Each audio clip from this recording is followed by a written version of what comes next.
Okay, can you bring this? Yeah, you can bring it up there. So okay, good. Yeah. And it'll take about 20 seconds probably. We'll see. I got it. I'm in YouTube right now, so we'll see. And subscriptions. Yeah, it takes a lot of setup.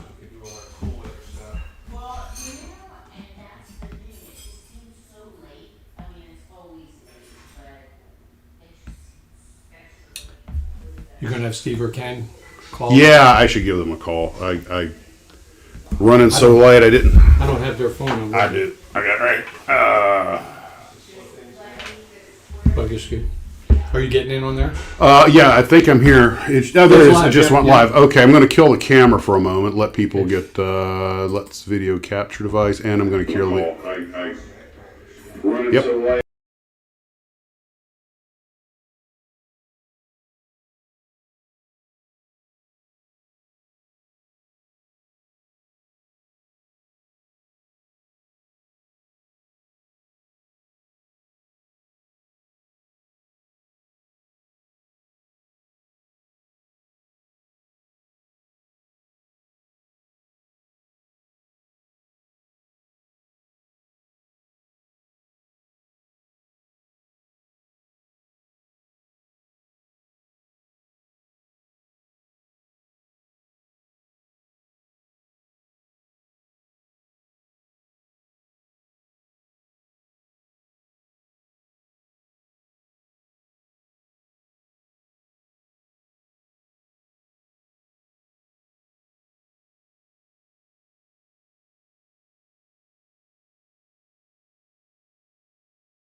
Okay, guys, I've got the microphone has gone hot. So Steve, give me a 5 count. 5, 4, 3, 2, 1. Ken. 76257731. God. Gotta be different. He couldn't. I mean, Sheldon Cooper personified. You're saying no sound. Well, it's about a 20-second Oh, that's lap. right, 20. You know. Okay. Hopefully, you It's can. up. It's up. Yeah. It's up. Okay, good. I'm Can you guys hear Ken and Steve? Yeah. Okay. All right, guys. You know what? It's 2 minutes till. So what the heck? Let's just go ahead and let's kick this pig. Let me move some of these things out of the way, guys. 128, right? Yeah, 128. Just put that over there. 5x5. Okay, great. Well, hello everybody. Hello, Blue Troopers. I am here at our alternate Lima site in the Highlands of Central Florida, at our secret bunker location. So, guys, why don't you come in where we can see you? We got Fran and Trey with us of Trey's Models. Hi. I think I'm going to just move this over here, and then we'll so we can all kind of sit, or you can be in camera, off camera, whatever. We need to come on. We'll come on. So anyway, I will start with a tale of woe, sort of, and like whoa, big fella. I just got done with what should be my last flight as a first officer. Next week I go to captain upgrade. So trip went. You got Santa Claus there with you? Yeah. Yes, he's in there. This is how he looks in the off season. But unfortunately, because the universe will never let you get away with things forever. What happened was the first 3 days of the trip went really well. And I should have known that meant we were going to get punished somewhere along the line. And punished we were. Today, last night I go to bed early because I know I have a early day. And without getting into too much detail, didn't get a lot of sleep. Let's just put it that way and leave it there. And then... Because he was so excited about being a captain. Yeah, let's go with that. Yeah, what Ken said. And then... You met a movie star last night. I did. I met a movie star last night. And we'll tell you that story in just a second. I didn't get his permission to use his image, so I'll use it without his permission. Nice guy. Peter Jacobson, who you guys might remember as Dr. Taub on House, or if you saw Ahsoka as the arms dealer who was selling interstellar drives. Anyway, so here's the deal. The alarm goes off at 5 a.m. I get up, and as I just got out of the shower, just preened and ready to go out the door, admiring myself in the mirror, my beautiful uniform, and ding on the phone, and I pick up this very phone. Your flight is delayed 4 hours. Better find out then than at the airport. Now here's the worst part. I thought I didn't sleep well. I can try and go back and get some sleep, right? Except I had just had my morning coffee. Yeah, that's a good one. Yep. And by the way, since we're on that subject, and I know this isn't models, but I think it's something a lot of folks here can understand. There is a vicious little cycle that syncs up, and that is the middle-aged man pee cycle and the drift off to sleep cycle. And right as you're drifting into slumber, the alarm bell goes off and says, hey, you need to go, and every time you go back at there, it's the exact same time, right as you're drifting up, oh man, that is, and I'm like just laying in bed looking at the ceiling going, good one, you got me. About 14 times last night. But anyway, so. Solution to that, Oh, but hold on, what? Depends. Wear diapers. Do not think the thought did not cross my mind. I could just and go to sleep. I imagine the day is probably coming. Hey, it's a hotel room. It's not like I got to live there. But wait. Diapers don't work, Ken. As our good channel friend Mike Mashat loves to say, there's more. After I get up, I try to go back to bed, can't go to sleep, so I start studying from upcoming training. I figured that stuff's so boring. I could not believe it. That didn't put me to sleep. And I was like, man, when going through this question bank doesn't put you to sleep, something ain't right. Anyway, so the long and the short of it is... questions about how the bathrooms operate on the captain's test on the plane? They don't have to. They know we know. Okay. But then we go out of the airport. It's now 10 in the morning. The plane comes in. We are lined up to just board the people and get home, right? I'm sorry, guys. We got a couple of write-ups. So another hour. God bless the mechanic. He did a lot of work, and he got everything cleared up, and we got on our merry way. And we did have a nice flight back. And my last flight was a real greaser, which is always a good omen for your upcoming training. But, so I haven't had a lot of sleep. So if you guys see me like, just put the coffee in front of me. But anyway, so enough of my woes. I just thought I would tell you that. But I landed at 520 or something. 522? Yeah, 522. And jumped in the car, sped down here. God bless Fran and Rhonda. They fed me because I've been eating kibbles and bits on the airplane all day. And believe it or not, you can get tired of imitation potato chips. Yeah, that's the stuff they serve. It's like, they're not real potato chips. They're airplane potato chips. Like, well, they made it of styrofoam? But you put enough salt on anything. Anyway, so, they introduced me something I did not to be introduced to called Yum Yum sauce. You can tell them about the Yum Yum sauce because that stuff lives up to its name. Yeah, it's you could, I don't know where my wife gets it. Well, here, I'll slide in.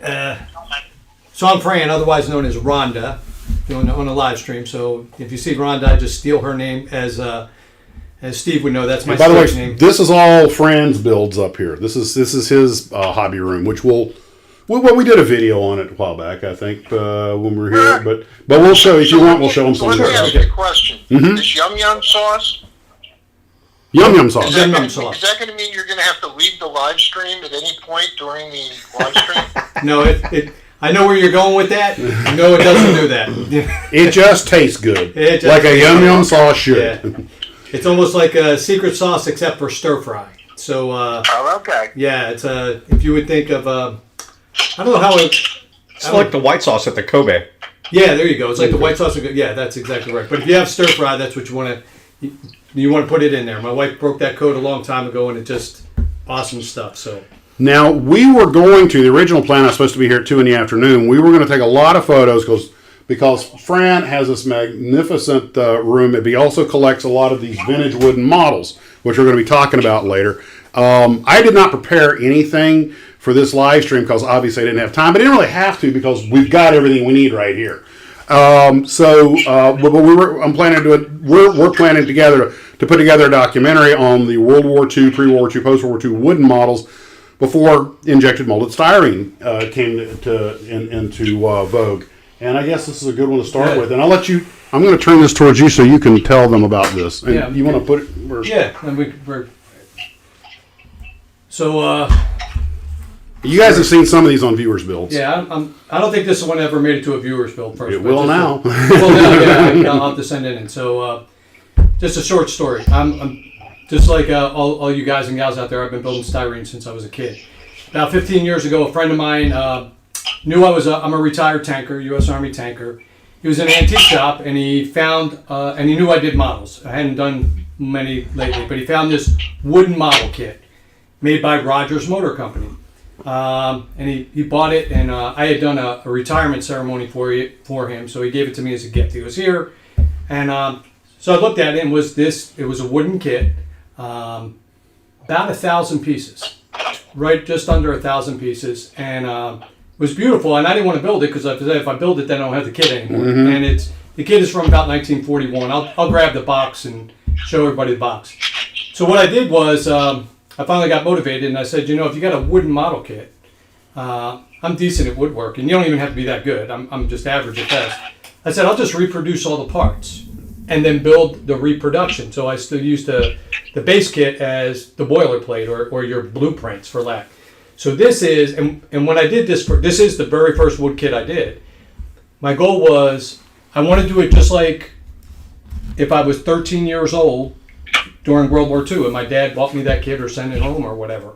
So I reproduced all that stuff. I didn't use any upgraded parts or anything like that. It's an out-of-the-box build. That's it. Well, every part reproduced, and the reproduction parts, that's this. So Okay. So it's exactly as though you would have built the original kit. But I still, one nice thing about wooden kits, if you like it, you reproduce it. You want 27 of them?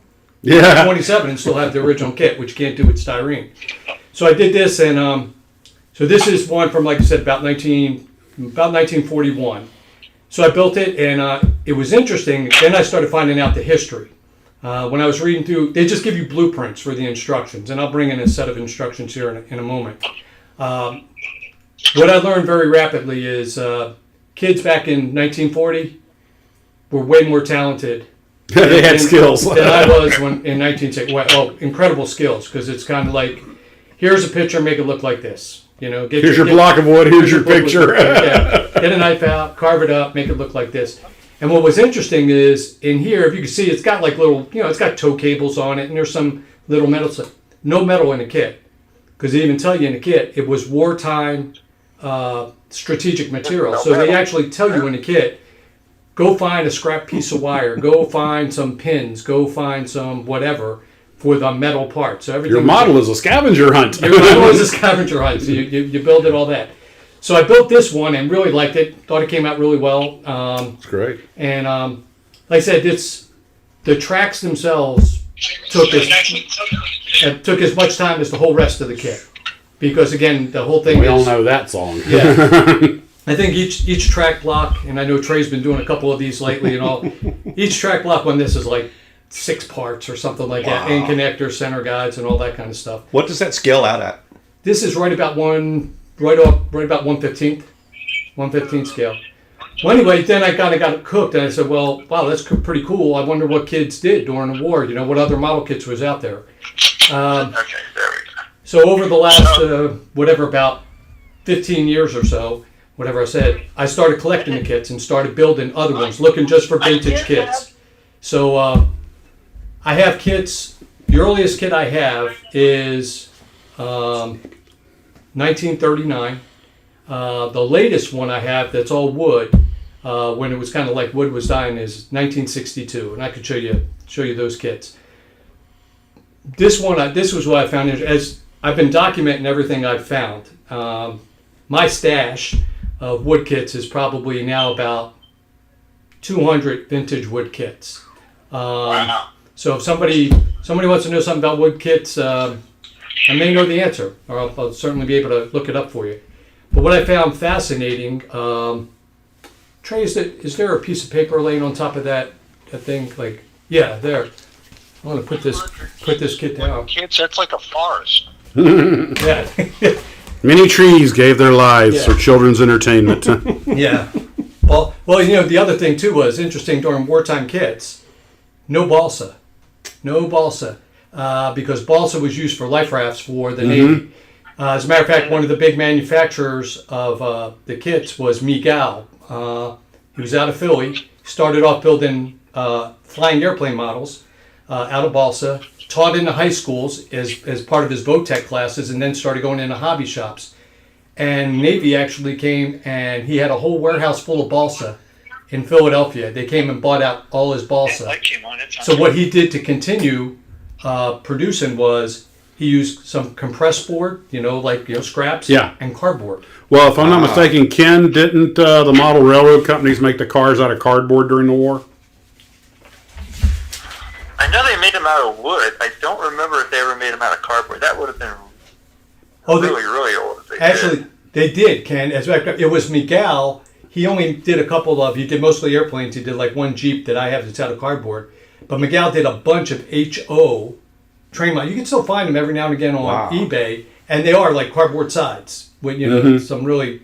But this was... I forget if I wrote it down here somewhere. Well, actually, back in the early days, you could not buy already made kits. You're right. Anything you got, you had to make. If it was already made, it was a toy. Yeah, it was. Yeah, it was all. They were all what do we call them, craftsman kits? I think is what they were referred to.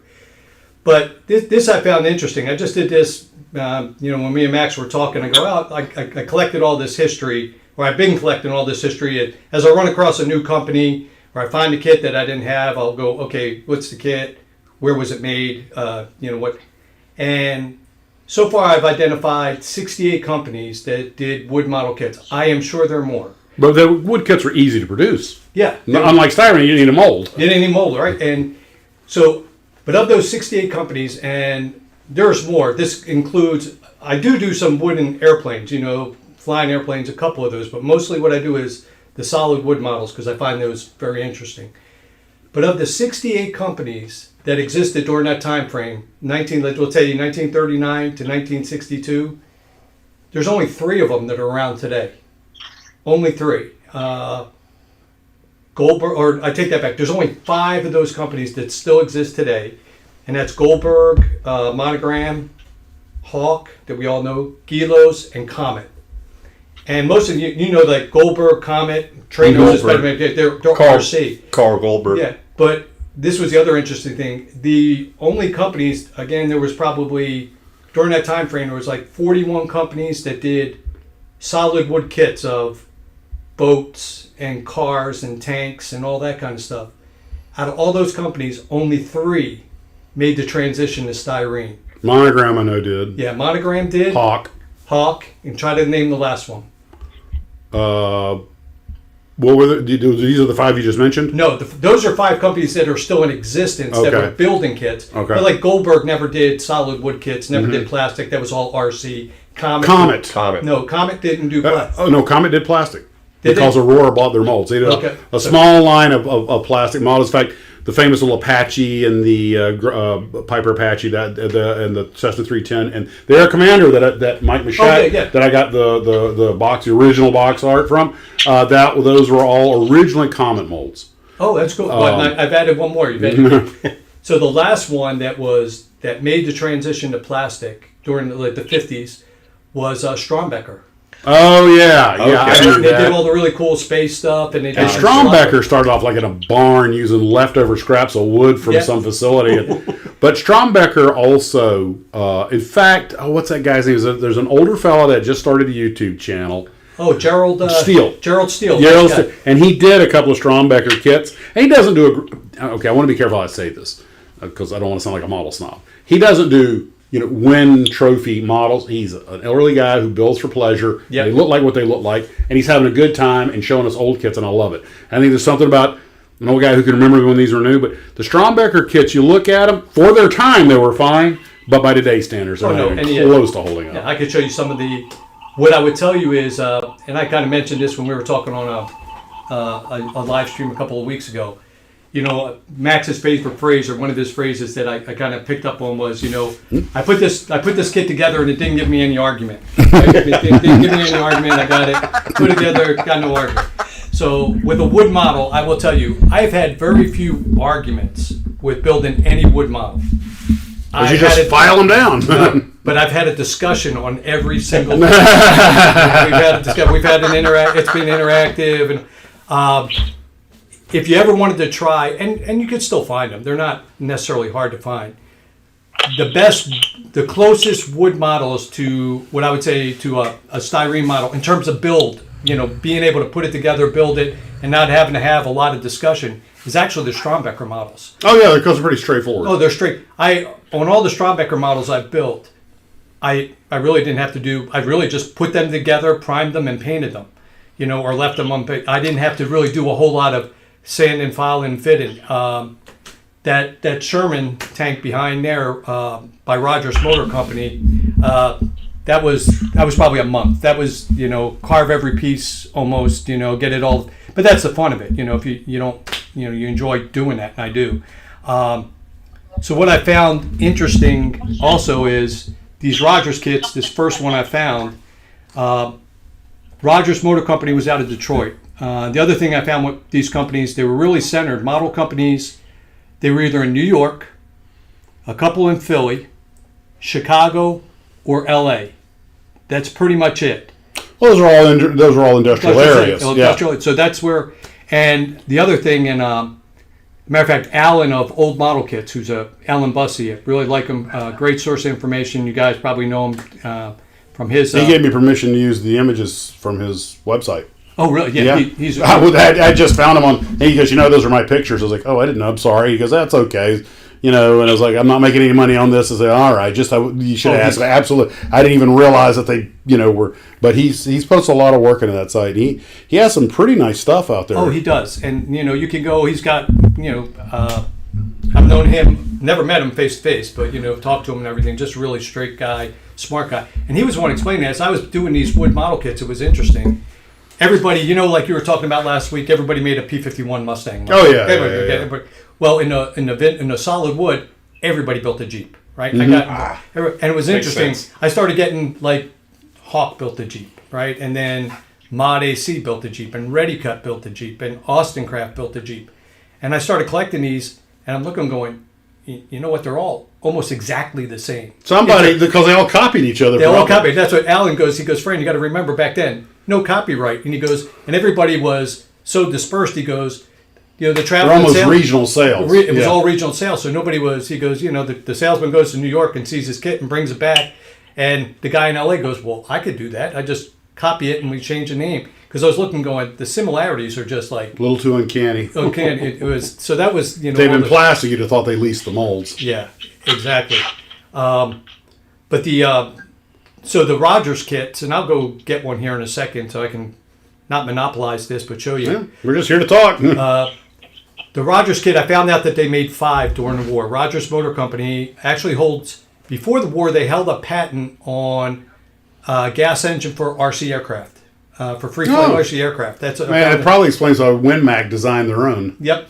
And so they made 5 kits that I've managed to collect. They made a Sherman tank, they made a Weasel, they made an AA gun, and they made 2 ships, an LCI and an LST. And I built the LCI. But anyway, the plans are absolutely gorgeous. It's just one big blueprint plan that you got to look and be able to follow the blueprints and all that. Not some steps, but but they're absolutely beautiful. But what I noticed is, as I was looking at all these 5 sets of plans, the draftsman was John, and I always mispronounce this, John Hernle, Hoenle. That was the author of the draft, or the draftsman for the plans. So just on a lark, I said, well, all these were, Rogers Motor Company was based out of Detroit. Wasn't John Hanley, was it? Yeah. No way. Yeah. So what I did was I looked and I go, I'll do the old Google search. I go, I know this gentleman, I'm sure has passed, but what the hell? He has. Yeah, but but I didn't know that. I didn't know it was John Hanley, right? I go, it's John Hernle. And Rogers was based out of Tawas, Michigan, and then moved to Detroit because I could follow that from the kits. So I Googled and I found John Hernle, age 65 or older, that lived in Detroit. So I go, on a lark, I wrote him a letter and sent pictures of the kits and go, okay, this may mean nothing to you. If it doesn't mean anything, just throw it in the trash. But I happen to, build and collect vintage wood kits, and I noticed this draftsman name, same name as yours. The guy calls me up, it's his son. And he goes, talk for probably an hour and a half. He goes, oh, you know my dad's mom? Yeah. And he goes, and so we had the whole thing goes, well, have you ever heard of Johan? I go, yeah, of course. The best, at least in my mind, my personal mind. I think they're the best. The best. I've only built one of them, but it was better than any other car model ever built. They're gorgeous, right? I go, oh yeah, he goes, that's my dad. He goes, Wow. He worked for Rogers Motor Company, and he did those 5 drawings, and then he goes, I worked in the factory with them up in Detroit, up until it closed in like the early 70s, I think. Mm-hmm. I did the bio on them. Yeah, they sold out to Seville. Yeah, but his dad, before World War II, his dad built displays for traveling salesmen.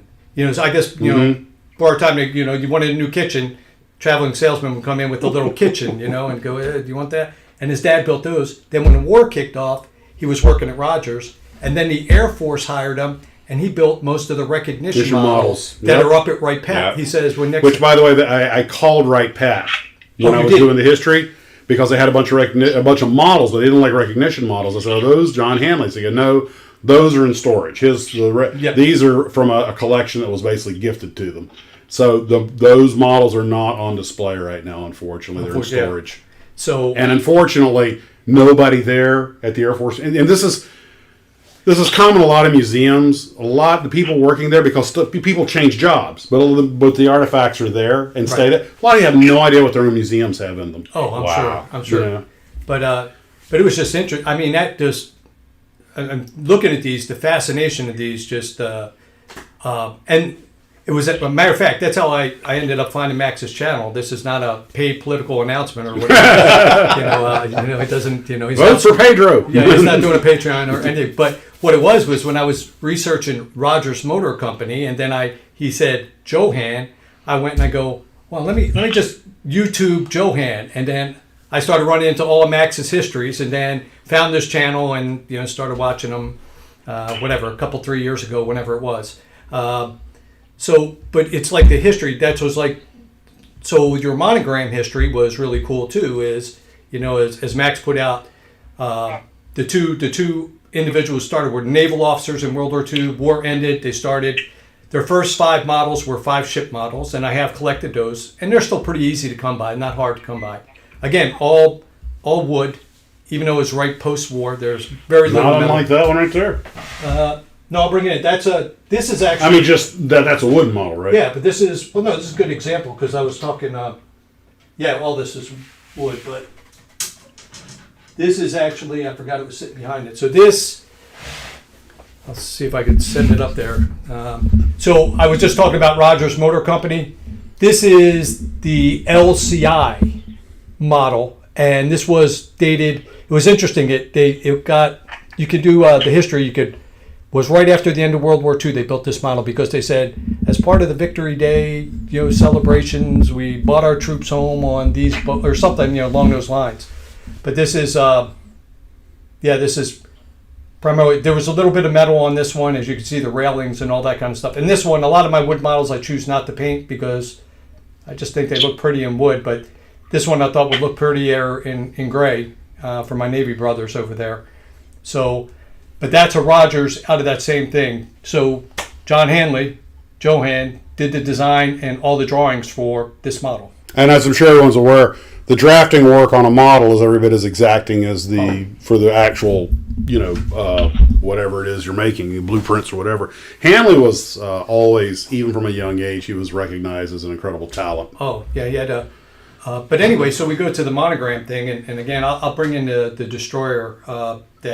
So Monogram did the first 5 wooden kits, and then found those, and then their next set of kits were, some of us may remember these, the race cars. I'll bring one in. I got one in the other room where you used to put the CO2 cartridge in the bag. God, Put it on the string, on the string, and make it go in circles and all that. Trey is nodding, going, "Yeah, I got it." So Monogram did. That was their next set of models. Was 5 of those, and they're really fun to build. They're pretty and not hard. I'll bring a couple in here in a second. But they did those 5. Then they were starting to make. That's when they started to make the transition to plastic, and this part fascinates me. Their next set was called Super Kits, and there's six airplanes, 1/72nd scale, nominal 1/72nd, and they're primarily wood fuselage, wood wings, but plastic for all the details, like a plastic canopy, plastic landing gears, plastic machine. Yeah, Monogram inched into styrene. They did those, and that was. And what's interesting is you could see the lines from that goes into their all plastic P-51 kit that came out, like I think in '62. I think their first. So you could see it transition. Then the other ones that they did after that is they wanted to try to compete with Gilos and Comet for flying airplanes. So they had the Speedy belts, which were no hope of competing. Oh no, not even close. I've gotten some of those. I got probably 4 or 5 of those, and I haven't built one yet. I'm going to build. I just collected the parts for one. I got to reproduce some of the parts. The Speedy build, it flies, like a baseball. You look at this thing. I'll have to bring it in. I got the box, but it's mostly still wood, but plastic. And I go, there's no way this thing's. You just put tissue on the wings. The rest of the thing's got to weigh like 4 pounds. 4 pounds or something. You put a 6 horsepower engine on the front. Yeah. Oh no, it's all rubber band, right? All rubber band. Yeah, that rubber band in the power to make it roll on the floor. Yeah. So that was kind of, but I just find it, and then that's what they should have put the CO2 cartridge in. Oh, you know what? You jest. I just found out like 2 days ago. I'll bring the kit in. I'm gonna bring. It's like you're reading my mind. One of the Speedy built kits is an F-84. It's either F-84 or F-86. I can't remember. It's in the other room. I'll grab it. But they said in there, they have an attachment where you can put the CO2 underneath it. Way. And they said, a cell launcher. Put it on a tether. And they show you the instructions. You go, put this in and buy they call it the JetX kit. Go buy the JetX kit. And it's a little, it looks like a drop tank car. It's underneath. You put the CO2 cartridge and had the thing go, I'm sure. Can you say, how many ways could that go wrong, right? Yeah. With a 12-year-old kid. Ravel had the one you just tied the string on it, you just spun it around. But it was a flying air. But it's literally just out there on inertia. The whippets or whatever they call them. That's what they say on this F-84 first is like whip it with a string. And I'm going, oh yeah, this is going to work. The marketing department's real philosophy is because you're kids and you'll believe anything. If it looks cool, they'll buy it. Yeah. But let me go grab a couple, and then I'll let you turn back. Let Trey or something jump in here, and I'll pull a couple of those. Yeah, they were the glory days. Yeah.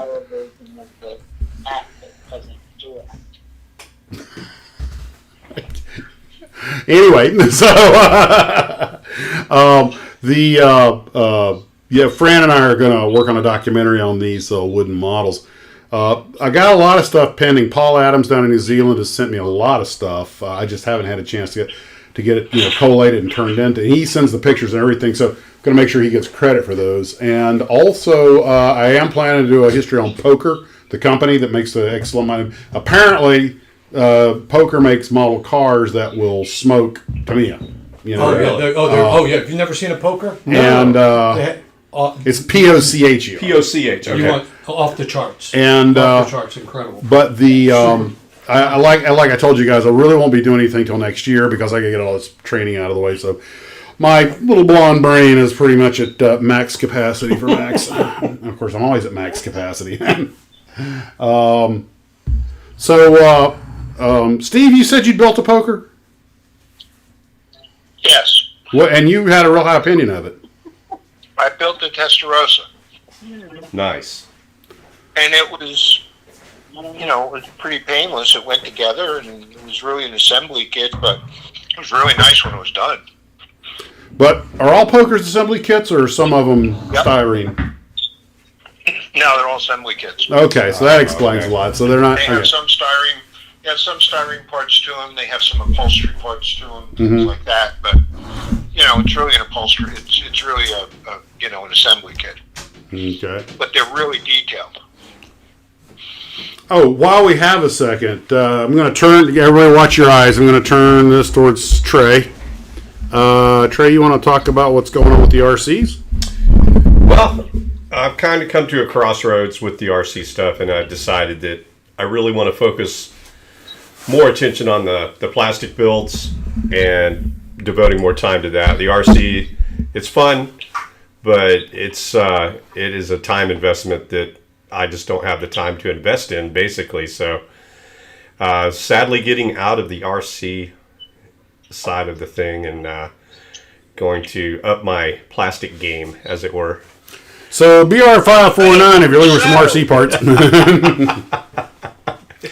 Yeah, I've got somebody out there caught that joke. I didn't realize how much RC stuff I had until I started cleaning the hangar out back, and it's just knee deep in stuff that I even forgot I had.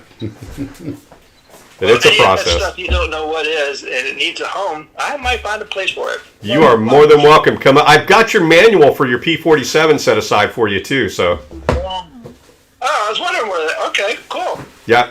So whenever you're in the area, come by and grab it, and I'll load you up with a bunch of stuff. Just don't tell your wife. She was mad at me for giving you that other airplane when you showed up. Ken doesn't have a hangar. I'm looking in the background here, and I see these statues. Is this really in the basement of the Vatican? Yes. This is where we decide the fate of the universe. Oh, by the way, guys, some of you probably already may be familiar with this, but the F-35 got a kill. It was shot down a cruise missile. Oh, did it really? They shot down a Houthi cruise missile. I didn't realize that. I think it's the USS Carey, Arleigh Burke, has shot down about 20 of them. Oh yeah, it was.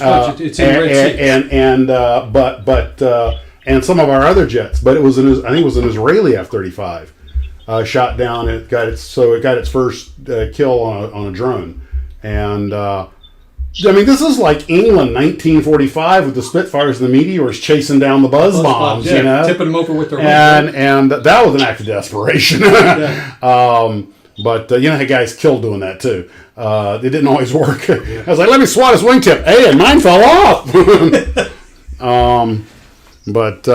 Anyway, I just thought that was some worthwhile news. And apparently the Israelis, like every other country that buys the F-35, they have it optimized for their needs. And theirs, I think, is the F-35I, and it's Israeli. Okay, I guess that makes sense. But apparently it's different than ours. It's got its own optimized package. And by the way, also, side news, they're going to ground 20. Whoops, uh-oh. They're going to ground and retire 20 F-22s. Really? You realize that airframe's 30 years old?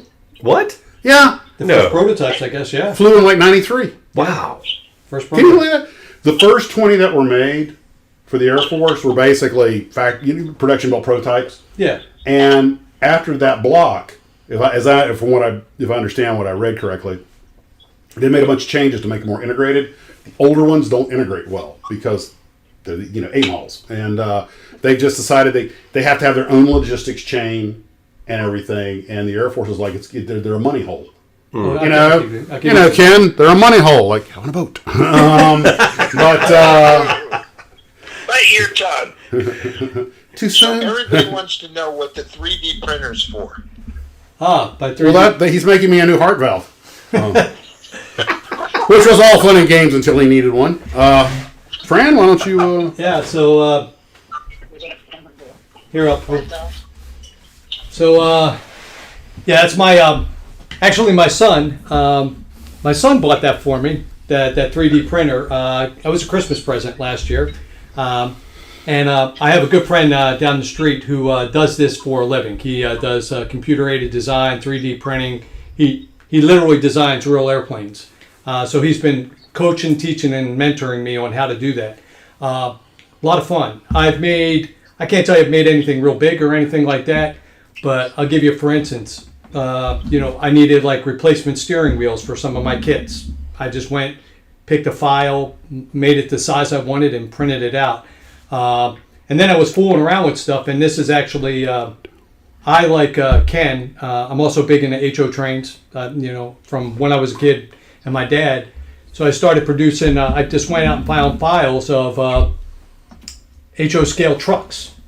And this is one that I did, it's a little tanker truck or whatever. And it was probably 5 or 6 separate files that I printed out, wheels and so forth. And then put it together like a model. Basically, this was probably, 10 or 12 parts. Wrong one. Hold on, guys. That was a misfire. Hang on. I'm using the laptop here. Okay, video capture. Right click, fit to screen, transform, fit to screen. Now let me shrink Gluey here. No, while he's playing around with that, what kind of printer is it? Who makes it? Mine is Entex. Index? Let me look. Ender? Ender. I'm sorry, Ender.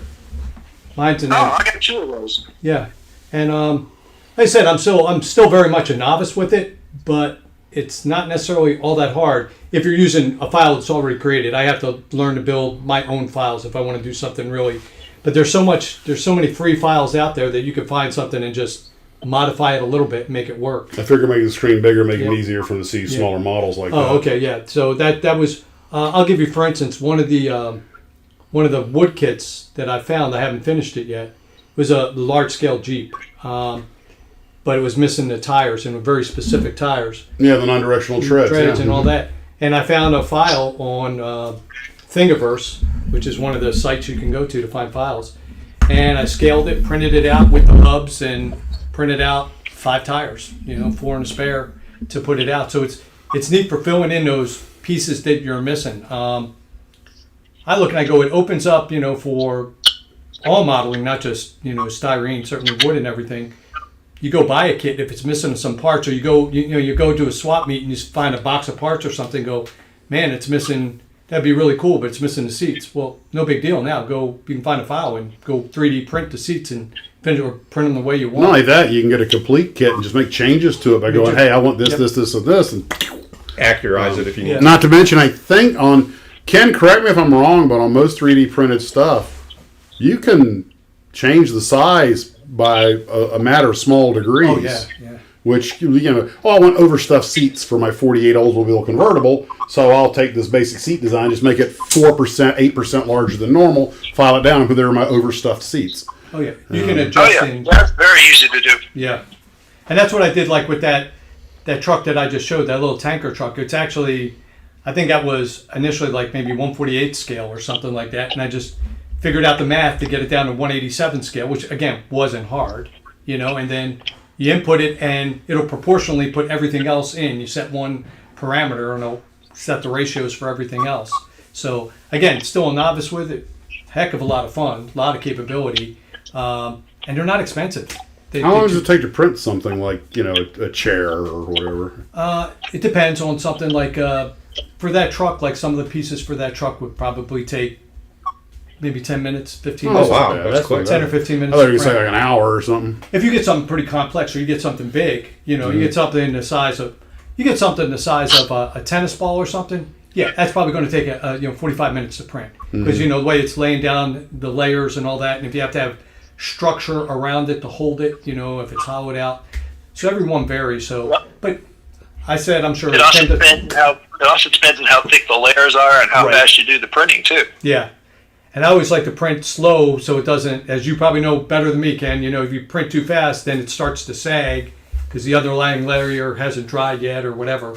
The prior. That catapult, that heavy cruiser catapult that was gifted to me, I've got it in the paint booth now. I got to figure out where a few, because there's about 8 parts that come with it. I know where about 4 of them go, but I'm not sure about the others, so I want to get those glued on. But it for some reason, according to all the drawings they had the cut of the alignment notch in the wrong place, so the thing was sticking off sideways. So I just cut that off and fit it. But the level of detail and everything. Now you got to be careful because when it shot out of my hand, hit the floor, parts went flying. To glue everything back together, so self-inflicted wound there. But CA glue holds everything just fine. But the level of detail and everything in the thing is you have to cut away a lot of material. Because, There's a lot. Yeah. But it's just I'm just like, man, this is just really amazing. Thing's heavy too. And the only problem I've realized is unless I want to put it on a base, the airplane's going to have to be on the center. Because if you put it on the end, it teeters. over. Yeah. Yeah, no, Unless I want to glue it to a base, Yeah. which I probably will, because the airplane, there's nothing wrong with it in the center. It kind of gives it a balanced look, but that's just not the way the airplane Like sat that. on. No. But I've been using that biplane because it was already built, but I want to build that Seahawk that was. The Seahawk would be looking at the same person who sent me the Seahawk, and I'm like, well, that should go together. I want to put it in the tri blue figure paint scheme, which is not a hard job. Now this brings up something else I wanted to talk about. You put you in the. Move this. Something else I want to talk about, and you guys are the perfect ones to have here. I've got, to quote Baldrick, a cunning plan. I'm looking at these Sky Raiders and all these planes I'm going to build. They're going to have camouflage and everything. I'm thinking, the standard policy is you build the model, you wipe it down, you prime it, and then you paint it, and you just tape off everything you don't want to get hit. But every one of us has broken airplanes trying to manipulate them, especially larger models, because they're just, especially like a big B-17 or something, there's only so much space. So what I'm thinking about doing on a couple of them is, and I've done this before, I did it on my little ME-109, it worked out very well, is like build the wings and paint the wings, build the fuselage, paint the fuselage separate, then fit them, then I only have to, that little area where they mate, get things lined up there and sand and paint it. But the bulk of the model's done, and it's easier to work with, the upper half of a wing before you mate it. Because sanding down and repriming it, that's not a big deal. Once the bulk of it's done, you just use it for alignment if it's camouflage. But there's more. This is not really something I do with a small model, but one of the problems I have is, now I haven't tried that new tape I just got, that 2080, Yeah, which everybody's raving about. I will. I'll show you a model I did with the. So this is. I think. I have trouble getting a tape. I always find a leak. I always have a leak point. Blowout. Yeah. Yeah, Steve mentioned it last week, and after Steve mentioned it in the live stream and all that kind of stuff, the 3M tape. I got what I want to say, the Ace Hardware just down the street, and I went in and picked up a roll of this. I'll go get the model. I used it. I just finished a monogram P40 from about 1952, and I used this to do the stripes and the camo on it. Mm-hmm. I'll tell you what, I will never buy Tamiya tape again. It's good to know because it's a lot cheaper too. Yeah, Oh yeah, that Kabuki it's- tape's expensive. Yeah, this is and this roll will last forever almost. And yeah, while it's wider, you just razor it down to Cut it whatever down to you what need. you need. And what I liked on this is, I'll go get the camouflage. This was nice and wide, so when I was doing the camouflage pattern, I could just draw it on here, and it was one piece of tape. It wasn't like, try to get. Multiple layers. I would tell you, don't buy Tamiya tape anymore. Buy one roll of this, and I had zero leakage. I was going over some contours and stuff like that, and it was That's great impressive. stuff. I'm also Great looking stuff. forward to use. I haven't used that AK putty much. I Yes. used it once for one very simple job that didn't really count. but I'm looking forward to using that also because these Vietnam, the Southeast Asia paint scheme is not hard to do, but there's a lot of territory to cover, 3 colors and everything, and 4 if you count the underside, and it's just wow, yeah, That's sweet. So this is all wood. This is what I was mentioned earlier, a super kit, a monogram super kit. So it's primarily wood. I thought that was plastic when you brought it in. Yeah, that's how good they are. Yeah, this is but you can see on here I used the tape, and yeah, there you go. The tape for everything on here, for all the camo, for the striping, for the walkways on the wings. I've given up trying to feather 1/72 scale because at the scale you can't. The feathering would be so fine. It would look. See it. You Yeah, wouldn't see it anyway. it's a wasted effort. But this is if you look at this kit. So this is a monogram kit, wood kit from again called the. Here's what the box. Not for this particular airplane. I'll show you the other one. But that's what the box looks like if you're ever out there on flea markets or Definitely not a eBay or Linwood box art. Yeah, the super kit. So on this particular kit, it's fuselage, wings, elevator, rudder. That's all wood. The only plastic on it is the Canopy. the canopy is clear plastic. The prop, the landing gear underneath. But I scribe in all the lines, scribe in the landing gear, and all that kind of stuff. And What did you use to bond the plastic to the wood? Like I use CA glue. CA glue. Okay. CA glue. Well, for the canopy, I use that. I've had a lot of luck with that Tester's canopy glue. Yeah, I've used that. Yeah. That stuff works great, and it's also gap filling because again on these wood models, again we'll have a discussion. Makes The sense. canopy is not going to fit, just the way you want it. But that tape, I tried it on this doing the camo, and it was, and even doing the bottom, from that did work great. Yeah, I seriously, I thought that was a plastic kit when I first walked in. I did too. Well, here's the. Looks awesome. This is the. Well, I showed you the box. So, this is the box, the super kit. This is one of the other super kit. There were 6, and this is from Are those 1950. decals or did you hand paint that? Part of this are decals, and some is hand painted. Wow. Wow. So this is Nicely done. yeah. This was a lot of fun. But that's all again wood wings, wood tanks on the end. You learn stuff with wood models that it's interesting. You just can't do a butt joint because it's going to fall off. So I drilled and put pins so it would hold to the wing and all that kind of little In tricks. some regards, wood's easier than plastic to work Oh with. yeah, it is. Now for the rivet counters among us, and I have no issue with rivet counters. I think I'm not one of those because I'm just not that good. But they're beautiful kits. You're not going to have that on, on a wood model. You're not going to get that. You're not going to see all your panel lines. No. And if I tried to put them in, it'd be a futile effort. It would take forever.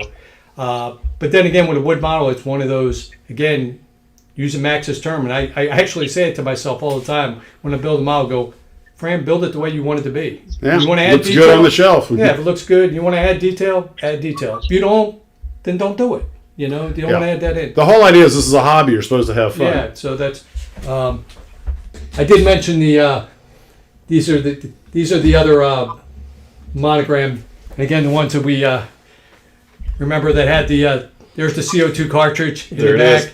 And How then, did you fire that thing? Because I remember my brother trying to do it with a nail and a hammer. Never worked. I'm still looking to figure out how they did that. There's they actually, it's got loops underneath. That's where the string would go. You nail a string down in the street, and the string would go through there to hold it in a straight line. Because it ain't going in a straight line on its Oh, own. heck no. And then you pop the end of the CO2 cartridge. And this was all, obviously this is all wood. They were and real metal. 40s kids. They probably did it with a BB gun. We did it with put a piece of silly putty and a thumbtack Uh-huh. and tap it. Oh, really? Yep, Oh. that's how we did it. Yeah. And this kit is from 1947. Wow. 47 kit. So this was like the next, after Monogram did the ships, they did 5 of these. Then they did that super kit that I just showed you, did 6 of those. Then they did the Speedy Belts, which were, interesting. Because you'll buy anything, kid. You'll buy anything. And then I think the last, at least as far as my research has gone, the last foray into doing, we'll call it multimedia, wood and plastic for Monogram, was 1954. That's the latest kit that I can find, and that kind of syncs with your history and everything else.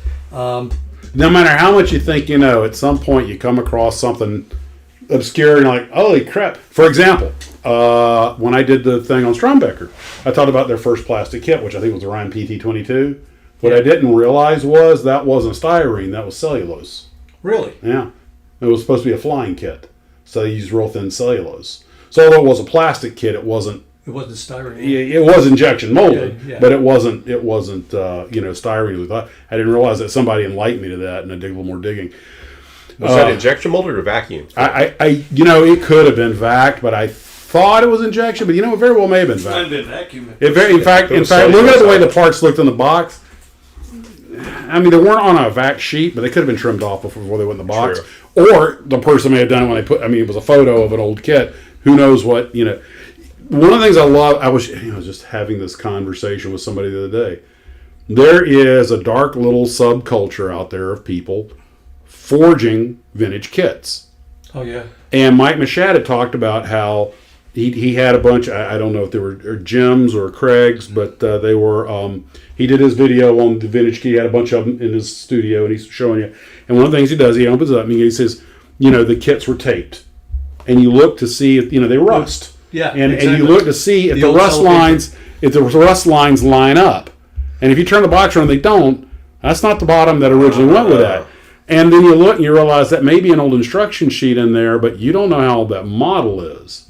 And there are a handful of people around who can go, oh, no. The blue plastic came about in 62. That's a repop. Or a second run. It's not original. This guy's trying to tell you it's a 56. It's not. And you really, and they're just like every industry out there, there are people who will take advantage, Well, the lesser, the unknowing. Buyer beware. Well, you see, I collect slot cars. On the other side, you can't see. Max may throw the camera around, but while you're talking about it, I'll just pick this. Careful, guys. Watch your eyes. This is going to get you a little dizzy. So I've collected slot cars and matchbox cars since I was a kid. Clearly, a hobby that's gotten out of control. Although I really haven't collected a whole lot in the last. I beg to disagree. Some people, I think it's perfectly controlled. some people say that's just a good start, right? Some of the people I've seen, but the same sort of thing. There are guys, slot cars. If you go out on eBay or something, they're stupid expensive, right? Oh yeah. And then the cases that they come in, people will charge stupid expensive for an original case. And talk to John Kidd over at Scale Car Garage about that. Stupid thing. But it's the same sort of thing. People are faking it. And one of the ways you find out is, like on the slot cars, you could tell by the plastic if you know how to take it apart and all that kind of stuff. Because the slot cars were made out of old phone plastic, not when we had phones. Close your eyes, guys. And That's a lot of Matchbox cars. Yeah, and you're a Matchbox guy. You work for them. So I got I got one or two. Steve got one or two. And they all look good. Yeah, they're all. Have you ever been to John's channel, Scale Car Garage? Yeah, I've been there one too. He's great. Yeah. He's great. He does. Man, he gets into the and his daughter does. The resin and the. I didn't know. She makes accoutrements for the dioramas and everything. She's pretty good at it too. I didn't know that. He got her into molding and everything, and it's just he's a great guy. He does great work, and he's got the family involved. And it's wonderful, and I've gotten to chat with him quite a few times. At some point, I'm going to get to Canada and visit. It's right. Oh, by the way, side note, guys, let me see if I can find the picture. Is Orange Tabby out there, Garfield? He was, yes. Yeah, okay. I'll probably at some point talk about Great Circle Route flying, which they gave us a trip going to Salt Lake, Great Circle Route out of New York. And I'm looking down at the moving map on my iPad, and just look at the airports. And Garfield lives up in Kitchener, near I guess that's near Hamilton. And I look out there, and they're like, "Hey, that's Kitchener. Garfield's down there." So, there you can see a little bit better. There's Kitchener right there. I know the phone doesn't. It won't focus, but that's Kitchener at the top, and that little pink dot is the airplane going by, and so Garfield's somewhere in that photo. Garfield, you should be lucky he didn't empty the toilet when he flew over. They won't let us do that anymore, especially not Canadian airspace. And when he said 80 more, obviously they did do it in the past. If there was The old tri-motors, it was a wicker chair with no bottom and a hole in the floor.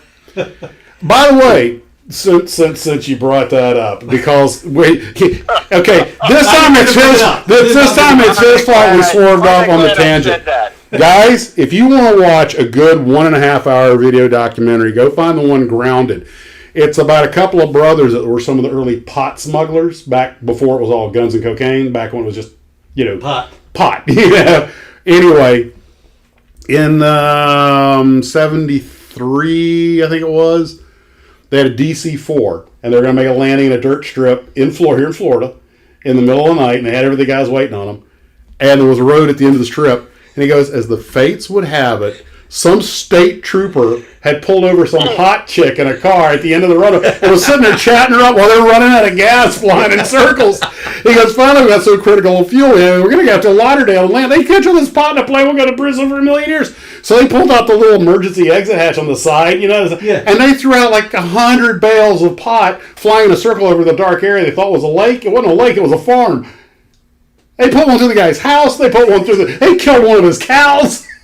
And it literally became known as the night it rained marijuana, and the night it rained bales in Florida. And I was like, oh my God, I'd heard about that. That's him. Yes. It's called Grounded. It's worth your time. And yes, spoiler alert, they did eventually get caught. But these were not the cocaine cowboys. These were a couple of fun-loving guys from Pennsylvania.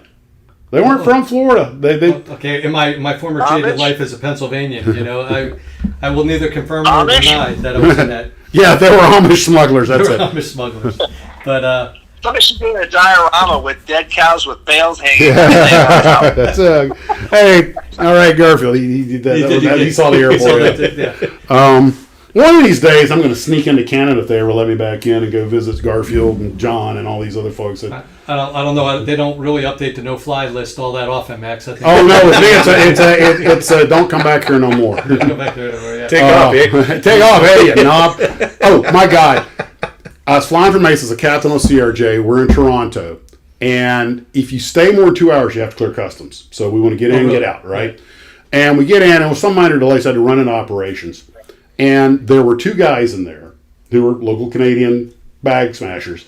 And literally, it was like a scene out of Strange Brew. Hey, quit being a knob. Hey, hoser. I mean, every second word was knob or hoser. And I was like, they really talk like that? And the girl in the office was like, we don't all talk that way. They're idiots. I'll never forget that. But I always had a lot of fun in Canada. I love Canadians. I think it's a wonderful place and wonderful people. Okay, this one I remember. Okay, so this one, we'll try to, since Max accused me of steering off the interstate, I'll try to come back onto the interstate. So there's the on-ramp. Yeah, I'm not very good at that either. But as I mentioned earlier, 68 companies that I've researched, only 5 currently in existence today, and only 3 or 4 that made it to styrene models. So one of the big companies, the solid wood models, which are still really nice models along the lines of Steinbecker, was Marecraft. So Marecraft did really nice solid wood airplane models. Primarily, they did all airplane. They didn't do any kind of ships or stuff like that. But they were fairly inexpensively priced for the time. So if mom and dad didn't have the money to go buy you a Strombecker, kind of top shelf one, you can get a Marecraft that was actually pretty good. So this Marecraft kit, this was right after the war. This kit is from 1947. And Marecraft was doing well, and they go, we're going to take a chance. And I'll show you the box. And I do have this kit. I've built this kit. And that was the one that was in the viewer's build. You did one half of it. Yeah, one half painted and one half unpainted. I built one of the. What it was is, again, Alan Bussey, great guy. He had contacted me and go, hey, Fran, I got this DC-3 kit from Marecraft. He goes, but it was missing a bunch of parts. Like fuselage parts and everything. And he goes, I know that you do that. You could probably reproduce them. And I go, yeah. So he sold it to me for a song, and all the missing parts, again, if you got blueprints, you can redo it. But anyway, they made this kit. And when the kit came out in 1947, it was $8.95. So That was a lot of money. Yeah. That was a week's wages for some people. So it's $8. Now it's incredibly detailed, right? You could put a full interior in it and make everything move. It took me a while to build it. In today's dollars, that'd be $124. Wow. Or a Tamiya kit. Or a Tamiya. There you go. But basically, this kid here bankrupted the company. Americraft went out of business because they had. I'll dig them out and show you sometime. I'll bring them up. They just did. They probably. Steve has talked about this numerous occasions. How model and toy companies, one bad bet This is one. all it takes. You know, the tubes. and my guess is it was just too much kit for most people. Oh, it was too. Well, they spent the other thing. The instructions for this are really they're beautiful. It's the blueprints for the DC-3. I mean, that's what it is. So when I had to reproduce the parts, I basically had a blueprint side and go, okay, it's this. Here's the dimensions. Alan had one of these kits. So it bankrupted the company. So these are really hard because they didn't.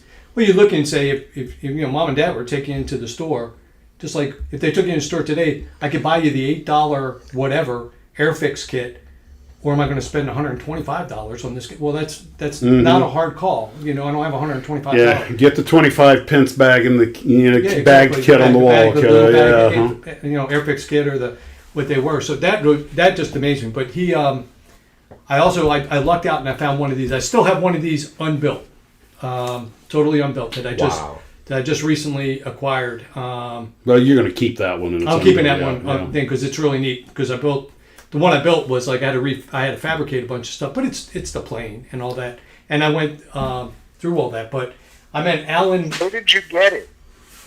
The full kit. Yeah. The full kit I actually found on eBay, and Okay. what was interesting about it is I could tell you what I paid. I think I paid. It was one of those things where it wasn't listed correctly, right? It wasn't listed as, and somehow how if you're on eBay, A lot of people don't know what they have. and this was one we didn't know how, and so it was on there, and I go, man, that's Alan had one when he sold me the one that was incomplete for like $30, right? Which was he had a full kit that was for sale for $750, and it sold because they didn't make a whole lot of them. So when I saw this one come up on eBay, and it was I can't remember how it was like mistitled or something or whatever, and starting bid $30, and I go, well, this thing's going to go just going to go up to, and I waited like till the last day and nobody had bid on it, and then I'm reading the thing and go, nobody who collects these would none of the right keywords. None of the right keywords. None of the Right. right If you weren't specifically looking for that, you would have never found You it. never found it. Right. You never found. So it was like because I had some kind of crazy search on or something. So I go, okay, I'll bid $30, and maybe somebody's going to come in at the end, and I was the only bidder on it. So sheer luck, Nice. over skill. I got my Aurora F8 Crusader for $20 when everybody wanted $120 for them because it was labeled correctly. It was just one thing I've learned is also it's just luck. You just happen to hit a period of time where nobody's actually looking for it. And I was like, I couldn't believe I got it for $20 and I built it. I'm like, dear God, I'm glad I didn't pay more than $20 for it. Yeah. So the opposite is true too. So this is one of those monogram ones. I just think they're cool because it's right after World War II, the space age. Yeah, man, everything rocket And again, the little fins. CO2. It's almost got a Flash Gordon look to it. It very does, much yeah. does. And so me and Trey are going out and racing after this. We'll pull a couple of these out. Since he figured out how to puncture the CO2 cartridges, we'll see what happens with them. But anyway, so this is another example, like with Evil Bay or eBay, whatever you want to call it. This kit, unbuilt, is probably, the most you'd probably pay is like $40. Mm-hmm. Right around $40. Reasonable. Yeah, and that's reasonable and all that. $40. And you're paying for the history because you could carve that out of wood. Yeah, exactly. So it's if you paid $40 for it, there's a guy. That looks like something I made with parts left over from a model airplane. I'll take the drop tank and the unused, fins and the wheels off a Jeep. F-84 F-86 canopy. Yeah, exactly. Put a rocket engine in the back of it. Oh yeah. Yeah. Anyway, there's a guy on eBay right now that has 2 unfinished kits, 2 of these, and he's asking $250 a piece for it. I'm just laughing. I'm going, there's like 3 people out there who collect these, and I'm one of them, right? and I, it's like maybe $35, $40 kit. It's nothing. It's it's neat. worth special. whatever you can get for it. Yeah, it is. A lot of guys just wait for someday they figure somebody else someday and I'm like maybe not. That's your toy. You do what you want with it, but And sometimes they put a ridiculously high price on, and somebody makes an offer and they take it. Yep. That's true. Yeah, I go out and I make offer. I've gotten some pretty good deals on eBay, and I've gotten some that are like, oh, this is not worth it. But I mean, it's eBay. You take your chance. I never bothered to send one back or anything. But I also remember that in a case of stuff like this, you're not buying the kit. You're buying the history. Yeah, you're buying very the much so. nostalgia. I mean, that model was sitting in a box on a. Every one of us can think about. When did you say that was made? 40. That one's 47. 47. So if you were born after 1947, no matter where you were or what you were doing, that kit was in a box somewhere waiting for you to buy it and build it. Yep. And that kind of blows my mind. So, when I was doing the, climbing hills in Panama or jumping out of helicopters, that thing was sitting on a shelf waiting for, I'm here waiting on you. Yeah, waiting to come. And it's like when I do the unboxing sometimes, I know with these old kits, 1966, no, 7. It's a good vintage. Filter tips. I mean, I've gotten, it's funny because some of the wood kits I've bought, when they come, they have a distinctive smell, and some of it is. Yes, they do. They absolutely You open do. up and you go, some of it is, maybe it's mold. A lot is like. A lot of times, yes, this is when they use more strychnine in the plastic. It's like the old It's Pactor rusty paint. attic. Yeah. The old Pactor paint had its own smell. Yeah. Or God, the one smell not one of us can stand. I have never heard one person say they could stand the smell of this, and that was the non-toxic Toxic glue. That stuff sucked. Let me just take some linen wedges, and just shove them at my knees. You might be a model builder if you watch Mad Men, and when he had his partner that was building the Model F-104, the first thing you did was look at the box and see if it was the Aurora box, from the raid. Oh, there it is. Oh, yeah, it is. baby. With the hand grenade, the pineapple hand grenade. It's full. It's full. It's still good. Awesome. I still That stuff never goes bad. okay. Okay. Hey, don't you remember when they put horseradish in the glue? Yeah, There it is. that There guy it got is. a medal from the president. I got that Paxter Yes, out. you did. There it is. Get a sniff, Max. We're sniffing paint. Oh yeah. Reminds me of the chrome molly my dad, the chromate my dad would put on. Yeah. So this. We're not sniffing glue, we're sniffing Pactor. So yeah, this is when Trey said that, he goes, "I love the smell of Pactor." I remember, I still have some bottles that are good. These are left over from when I was 15, 16, And it's they're still good. As a matter of fact, I used this. There's color. enough arsenic in there; it'll never go bad. Oh, here you go. On just to show, on this F-84, the shadow. These things were flying combat when that was made. That's exactly right. I used it. Trey says he wants to take this bottle home. I don't Yes. know what he wants to do with it, But he's got Make this. that air freshener out of it. Yeah. He's got a. Oh my God! There's your $100 idea. Well, model glue and paint smelling air fresheners for model builders. Call Yankee Candle. I got a new set for him. That's awesome. Yeah. I don't know. Trey and Max have a little extra twinkle in their eye right now. I think I'm going to have to take their car keys. I think they're sleeping here tonight. I didn't know my hand could do that. I'm peeking again, man. Yeah, you have some other models up here. Let's take a look at those. Okay. Yeah, well, here, I'll show you these. Super Kit. I love that. I mean, not the most original name, but it works. They work. So, Here, I'll hold one so you can show them the. yeah. So, yeah, you can take either Okay. one. So, this kit. Whack, whack. This kit was made by. Duck joke. So the best I could tell, this company only made one kit. I'm trying to remember the name of it. I'll look it up. But this kit is from 1944. So this is what I wanted. I talk about. I have been on some other sites and people said, "Oh, you built the thing, you ruined it because you used the original kit." And I go, "No, I didn't use the original. I used the original kit as a Template. but I still have the original kit." It's wood, people. So this is a decal, as you can see. This is all original built it original. I have never heard anyone call it a ducal. Ducal. It's a duck. It's a ducal. It's a duck. It's a duck. Ugly duckling, right? We'll compromise. Okay. It's a ducket. It's a ducket, okay. Like Tammy ducket or whatever. That's what it does in the water. Duck, rise, duck, and oh, hey, look, it went all the way down. So this one, that's all original that I built. I actually found I found the model, and it was all kind of busted up at a flea market, and I paid like $5 for it. And I had the original kit at home, so the pieces that were missing out of the beat up one that I found at the flea market, I just reproduced. But that's probably 95% original parts, put all back together. But just to show you, so this one, I'll switch with Max. I'll let him hold this one up. You know what this green one needs is a 3D printed GI sleeping under a poncho to go underneath that. That could happen. This is like this is 120. These are 120. So this is that exact same kit, but this is the one I reproduced. See, these unsecured loads are why so many of them sank. Well, I wanted to be realistic. That is that. That is that. So the load was just some junk I made up. So this is what I'm telling you is, if you want to go, fool around with it, get a, just a variation on a theme from doing a plastic model, go grab a wood one.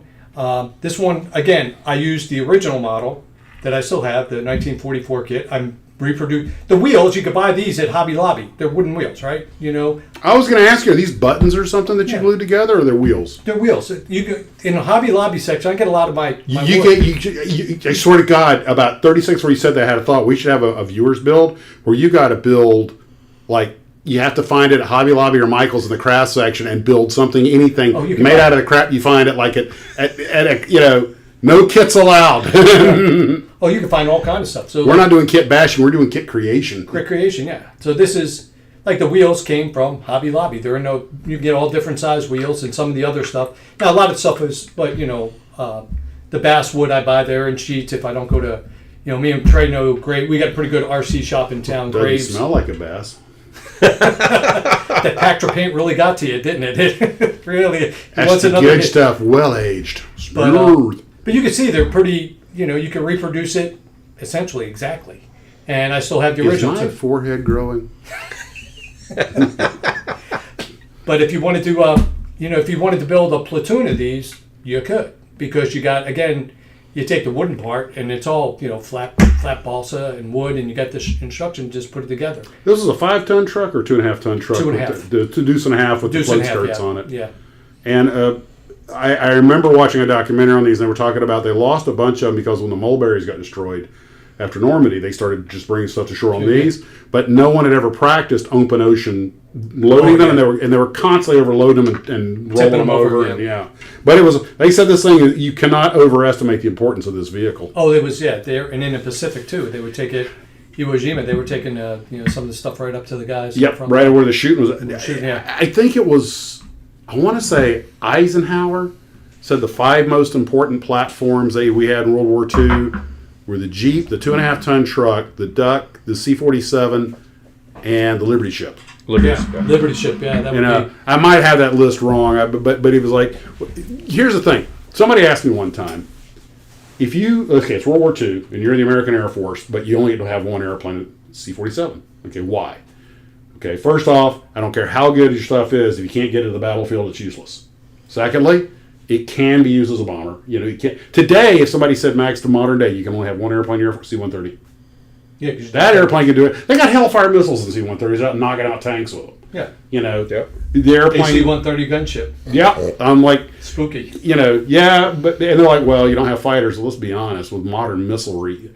You remember the Chaparral? Yeah. As a matter of fact, Habitual Line Crosser. That's what reminded me of it. He did the Shap. They had the Shap and the Vulcan when I was in. I had the Shaps. For those who don't know, the Chaparral was a Army land base. It's basically built on a cut down 113 chassis, and it was a pair of Sidewinder missiles. And later they put seeker heads that weren't just heat seekers. They put actual radar heads on. 4 Sidewinders. But the idea was let's just take a couple of Sidewinders and give them to the ground forces. And by the way, while we're at it, let's take a M113 and let's put a Vulcan M61. Yep. Vulcan 20 millimeter on it with a little radar guided. And everybody brags about the Zeus 23-4, which is an awesome system. It is, yeah. Okay, but don't undersell the Vulcan. Vulcan's great system. And but the thing is that I don't know that any of them. I've heard one might have been shot in anger, but overall, I think They primarily did their job by no one ever flew around them. But also the Vulcans, though, did get some use in because just like the Duster, the M42 Duster before, the 24, they were like, yeah, the enemy didn't have any air assets. We had total air dominance. God, they're great for shooting up infantry and bunkers, and it's still a 20 millimeter Gatling gun. And I'm like, man, why not just make a tank with just a pair of those things on it? You know, every support vehicle. Like the Germans had the Stug. Let's do something like that with a pair, you know, maybe one in 7.62 and one in 20 millimeter. Now, there's your kit bash. It would be. I mean, there's Put on a Bradley chassis, you know. We'll not that 30, not the Bushmaster, because that's like a very specific gun. I'm talking Vulcans. Well, they're around somewhere. I mean, when I was in Germany in the early '80s on my first assignment, I used a lot of times the air defense detachment would get assigned to my platoon and travel. And the challenge with the Shaps, where they could, you know, we were in Abrams. We were the first Abrams battalion, so Shaps couldn't keep up because they're on 113 chassis. Yeah. And it's that, you know, that whole setup on the back it works, but it's kind of tenuous, right? You know, it's not top heavy. First off, I know they had to make it high so the thing could do its job. Yeah. So you got a top heavy vehicle, and you've got a lot of early solid state electronics, which probably didn't like the beating. But you can put something like that on a Bradley. Yeah, and get a little more stable pipe. Yeah. And for that matter, just mount them on top of the Abrams. Quit strutting around. Hey, Darkwood said the Higgins boat, Max. Higgins boat, that was it. I knew there was one. I think I have a Higgins boat. Let me see. We'll look. Matter of fact, I'm sure I have a Higgins boat. There's the Jeep. That's it. Not the GPW. It's not GPW. It's a GPA. GPA. Yes, thank you.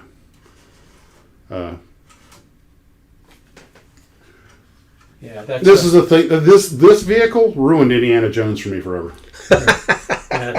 This one. I'm sorry. I mean, I realize it's just a movie, but come on, off the cliff, into the tree, into the water, and you drive what?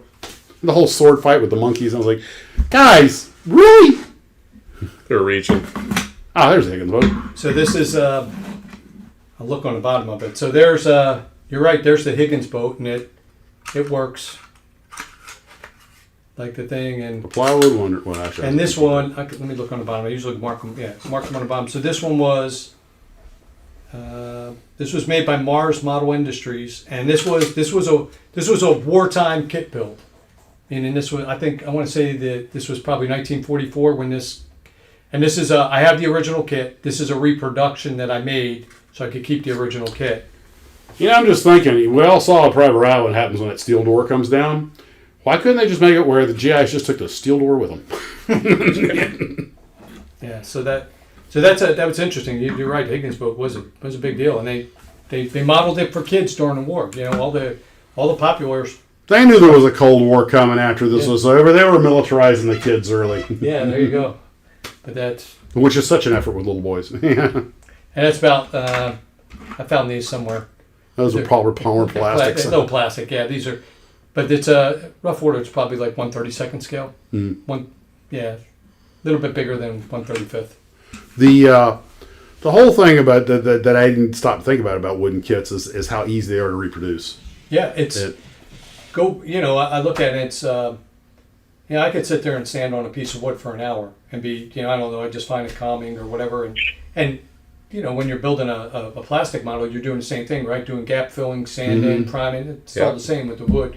Like I said, I've never had any arguments on any of them. We'll have some spirited discussions, but it's kind of fun. And the level of detail that you want to put on, I have a Strombecker kit that I built. I reproduced the tank out there, and I pull it in. And when I started building, I could build. I did an exact reproduction of the tank, which is pretty basic, pretty neat. It's a kit from like 1940. But I look and I go, hey, I want to go into your thing, make it what you want it to be. I go, I could add a lot more detail on this. Would put all the little rivets on it. Why not? So you can put the level of detail, whatever level of detail that you want on it or not want on. I go, you know what? I'm going to, instead of having wooden barrels, I'm going to put brass barrels because I got brass tubing sitting around, so I'll cut it out because it'll look cool, right? It'll be perfectly straight or whatever the case may be. When it comes to detailing models, one thing I've found is I've been using that that thinned out Tamiya accent panel marker, but I'm like, you know what? sometimes it doesn't flow the way you want it to. Or Yeah. And I Yeah. think it's really easier to take a really sharp pencil and just draw it. And one of the problems I've noticed, and I brought this up on a channel before, is people over accenting. Yeah. You know, like, oh, look at, I mean, it looks great, but look at a photo of the airplane. It doesn't look like that.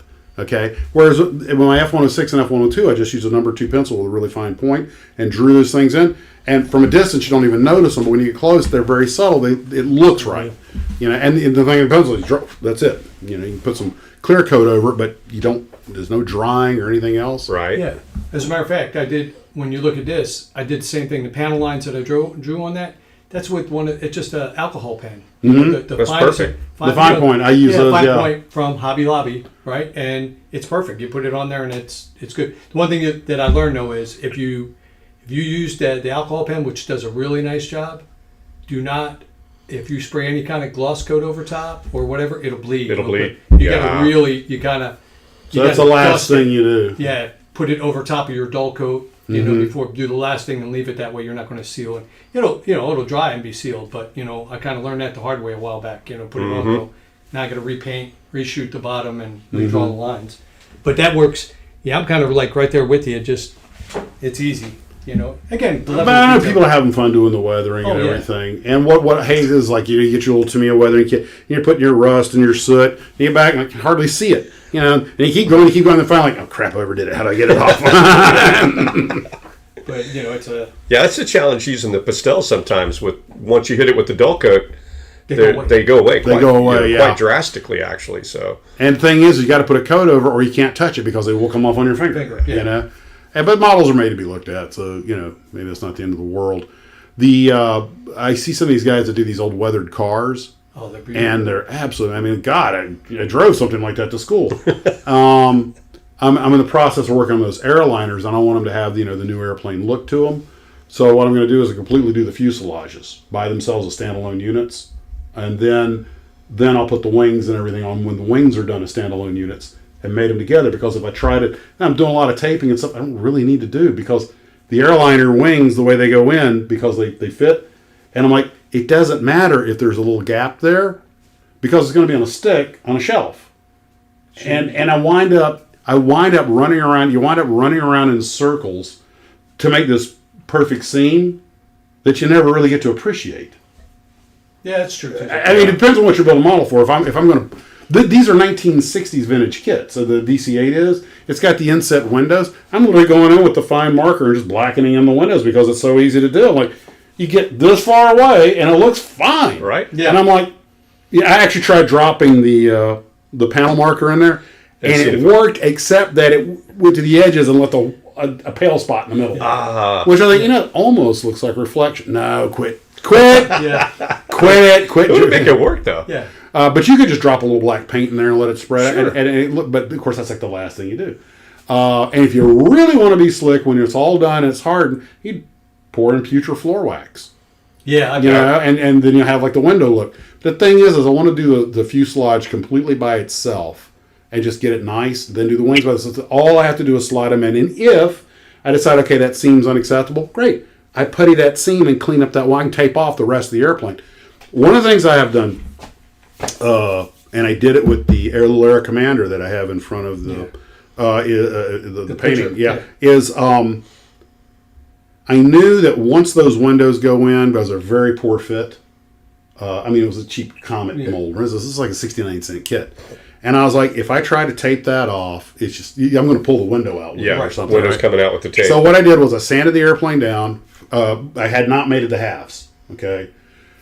Primed it, painted it, got the fuselage looking the way I wanted it to look. All right. Then put a little piece of cardboard over the windows and then a little piece of tape around that. Now I'm going to use the same paint to touch it up. Okay.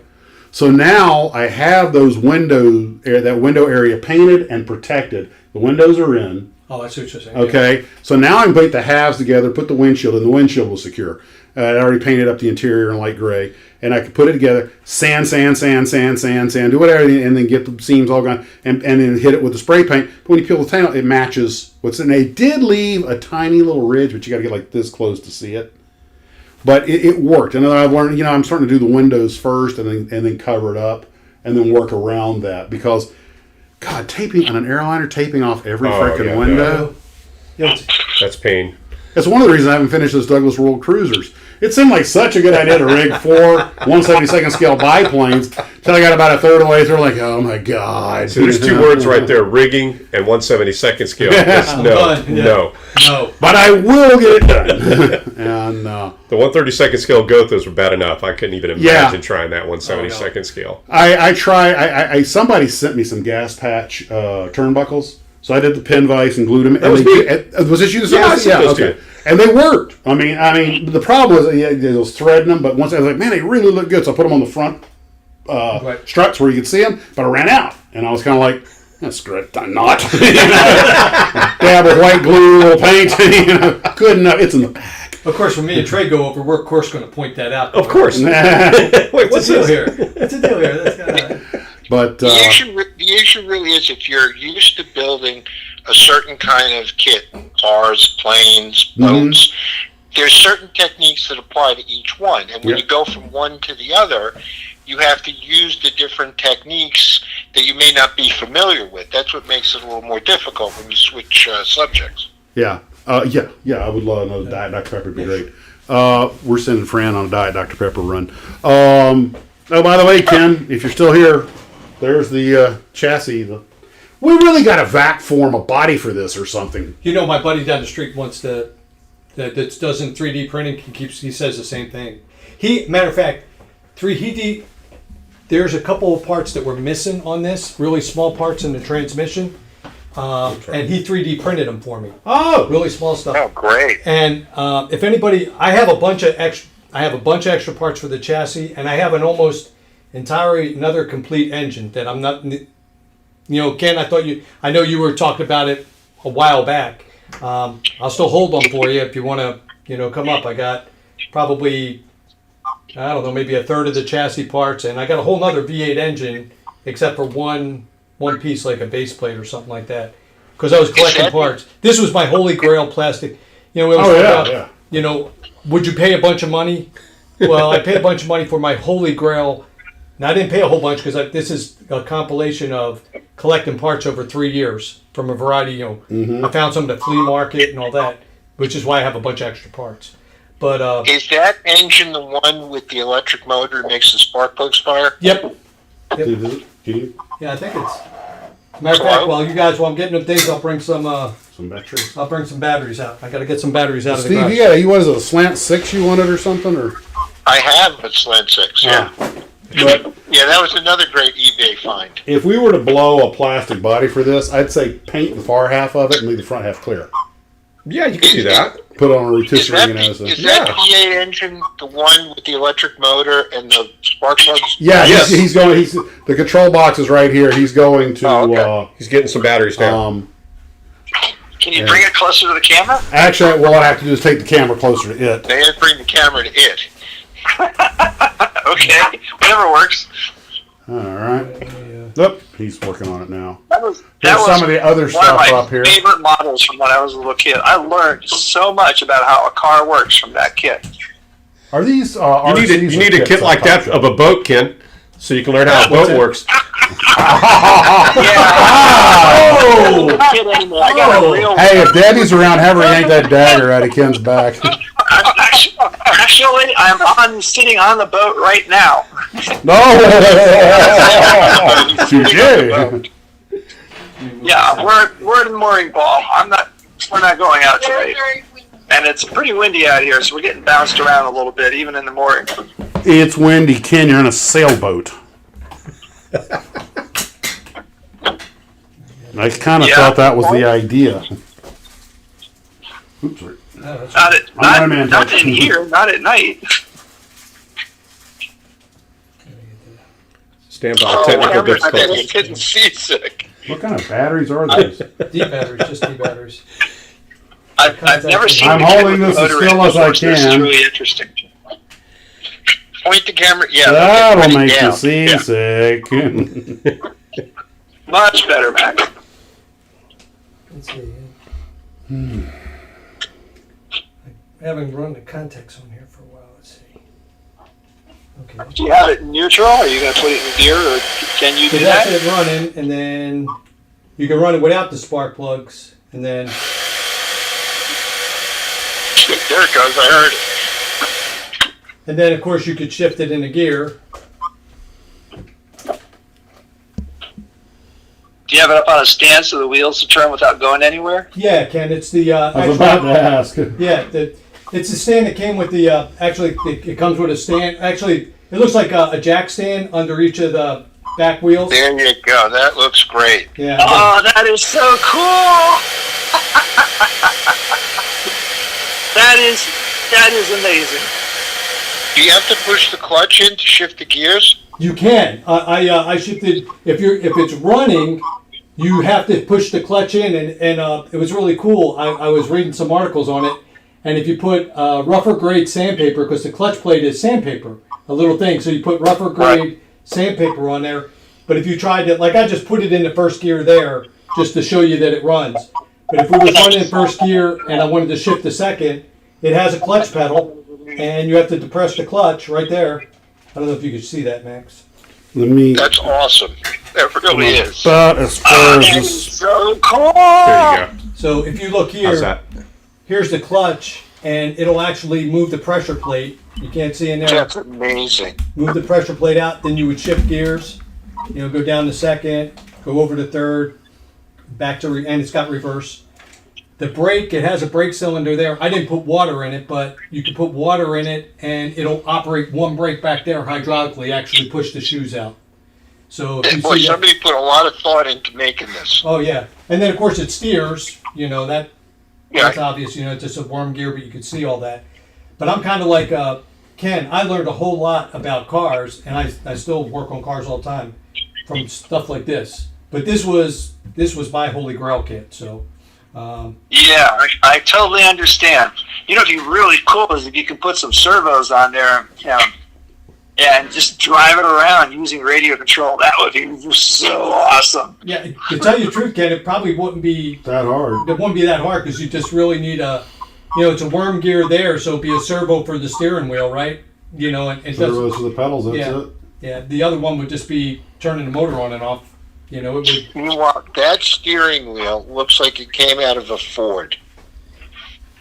Yeah, it's The horn, I would always say ring it's a and Chevy everything because looks the like it came distributor right is out on the of a back. Ford.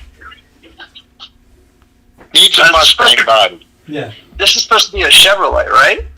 I always said it was a Chevrolet Can, and the reason I said that is because the distributor is on the backside of the V8. Backside of the motor. Yeah, backside of the motor. Yeah, I mean they make it. I'm sure Renwall when they did it, it was pretty non-committal for copyright and all that kind of stuff. Well, that's where God intended it to be. Yeah, exactly. No. Uh-oh. No. Dragon models. That is awesome. Yeah, so I have a boatload of extra parts for engines and transmissions or engines and chassis that I'll never use. So if there's somebody has an interest, That's awesomely cool. yeah. All the tanks above Max going at Ken they're all not the 135th stuff that I run, but all those are RC. I built all those as RC. So Oh, wow. Can you make one of them work? they all work. They all are. So if you look up there, I could show you. This is. I'll get on this side. I see what Max's Trey could say what There you we're go. pointing to. So this is the Tamiya 1/16 Sherman DMD It's drive. got the HVSS Yeah. on it. Yeah, the horizontal volume system. Oh, that's awesome. And this one I Does do it have. little recoil when you fire it. Not this one. I'll show you the two. I got two recoil. This one I did put the turret kit in, so I could rotate the turret, and I put lights, so I could, I got headlights on it and all that kind of stuff. This is the Tamiya King Tiger up there, and That's that's a got Porsche turret on that one. yeah. That's Hensel? that's Porsche. That's Porsche Porsche's turret. around for. Porsche. Yeah. Koenigstiger. Yeah, and that one, the turret rotates. The next one over there in the middle, that's kind of my favorite one. That's an old Bondi kit. A lot of people didn't know The old Bondi Mark did. IV? Oh yeah, I made it as an early Mark IV, but it's Bondi did some 1/15th kits in the early 80s. Really hard to find. My buddy owns a hobby shop. He just sold it. So he would find stuff like that for me. Right behind it is, that was the first RC I did. That's a Tiger 1. That's a Bondi kit, 1/15th scale. So that's 1/15th, and then underneath it, over there in like the 131 colors, or whatever I numbered it. 142. That's a Tamiya, and that's the one that's got full recoil, full sound, does everything. And then to the right is a Pershing, and that's a Tamiya, and that's got full recoil, sound, machine guns, and all that. Yeah, but they're all fully operational RC. You got an elephant too, don't you? I got an elephant that I didn't build. That's right. Yeah. I got an elephant I got an elephant I didn't build. The elephant was made by ARC, who I've never heard of. Yep. And then I have the Tamiya Panther that I haven't built yet. I look at the post-war German Panzer, and I keep thinking of the movie The Battle of the Bulge. Yeah, Battle of the Bulge. Yeah. Yeah. That's it. This was actually this is a Renwall kit. Huh? Yeah, it A was blueprint? One of the blueprint? blueprint. Yeah, original blueprint kits. Barry All the rest are the.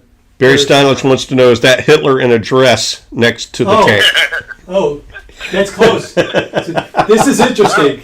So I got this a long time ago. This is I painted it, but it was a cast resin. It was just a resin. But during the war, they made these, and if you look on his ass, he doesn't have anything there. There was a pin cushion. So this was during the war. They sold this thing, and it was said, and it had a little tag that said, "Put a pin in Hitler's ass," and it was to raise morale in the state. Yeah. So I haven't found a pin cushion to put back there, but a buddy who used to do this is like 20 years ago. He found an original one of these and did some copies. So this is a resin copy, and then I found an original pictures of an original one, and painted it to match. So yeah, so that's what. So this is wartime. Yeah, it was. And it's supposed to have a little tag. Like I said, put a pin in Hitler's ass. So. Watch your eyes, guys. I mean, you and Max, you could do the entire World War II armory. Yeah. Yeah. Well, the Germans reused so many chassis and made so many vehicles. I mean, the Mark IV had to be, 8-9 vehicles? Oh, yeah. Auswin, Verbelwind, Mobilwind, the Stug, the Panzer, yeah. I mean, good God. I mean, we did the same thing. How many things did we put on Sherman chassis? M10s and we didn't really have anything new until we came up with the Hellcat, Yeah. And that was the first. And Yeah, that thing, torsion bar. That's great. Yeah, and I saw one of those run out there in Green Cove. The guys from the Land brought theirs up, and my God, that sucker will do 60 miles an hour. Yeah. I had never seen an armored vehicle move. The only armored vehicle I ever saw move that fast was an M1 Abrams. Yeah, I was, like I said, I mentioned earlier, I was in the 1st Abrams Battalion in Europe a million years ago. And at the time, our engines were ungoverned. And I had we used to, at the time, back when there was, a Soviet Union and there was a, Cold War, I was in a border unit. And we were allowed to maneuver wherever we wanted. And so we would go out on the Autobahn, to go to our thing. And I remember taking my tank on the Autobahn, and I had it up to 58 miles an hour. Wow. And you see, that's why we can't have nice things. That's okay. The funny part was, we were on the Autobahn, and we were coming to a hill. And so Mind you guys, you got to remember we're talking about 70 tons going 60 miles an hour. Mine was 60 tons a time. Let's see, not that's 1 trillion pounds of force. Yeah. We were on the Autobahn, and we were going up a hill. We were on our way to Vielflicken, and from Schweinfurt. And there was I remember there was some cargo trucks, and we in the tank, my tank column, we went into the passing lane and passed them. And I remember truck drivers looking over because Abrams were brand new to Europe and they were used to. And I just remember I still remember the driver looking over at me up in the turret, and I'm waving to him as I pass him on a hill. This whole column of tanks doing almost 60 miles an hour, and his truck's doing 45 up the hill. Russian satellites are causing conniptions at the Kremlin. Yeah. We did as it'd be really cool. Is if we dressed Max up in a Godzilla suit and have your tanks attack him. I'd pay money to see that. How did I not think of that already? Hey, Ken, that's brilliant. The proportions are pretty correct. About right. They're about right. The proportions are correct. It would scale out correctly. Yeah, when I was looking at Max, I was like, wow, that'd be about right. I will remind you, in the original Godzilla movie, the tanks were the only ones to survive. They started shooting at him, and they backed the hell up. Okay, it's funny you should mention that, Ken. I first heard of Tamiya models when we were watching the original Godzilla movie, and the little wooden tank. They used stock footage, right? But then they had the little wooden tanks on the set, and I was like, those model tanks. And my brother, was made in Japan. He goes, yeah, they're probably Tamiyas. I went, what are Tamiyas? He goes, oh, Tamiya is this great Japanese company that makes. This has been about 66, 67, and they had already established a reputation, right? And he goes, they make great. So in my mind, anytime I saw a model in a Japanese movie, it had to be Tamiya. Oh, And it was a few years where I actually saw a Tamiya model in person. It was the Su-85 self-propelled gun. Yep. And the Swedish S-Tank, the Stridsvagn. Those two Tamiya kits were for sale at the local dime store, and they were up on a shelf above the regular models because they were $3.75. Yep. And I was like, I can't afford that. And then my brother bought me the Tamiya, the wire remote control Tamiya T-34 home when from the Jamboree in '68 in Japan. I was like, oh crap! So man, I The love crowd Tamiya. says you're going to need more tanks. So let me see here. I'll show it there. So it's interesting that Max just brought that up about the first. There, you can hold it in front. The Jagdpanther. So it's I tend to be very nostalgic, as you probably all figured out from all this stuff. So this is my first Tamiya kit.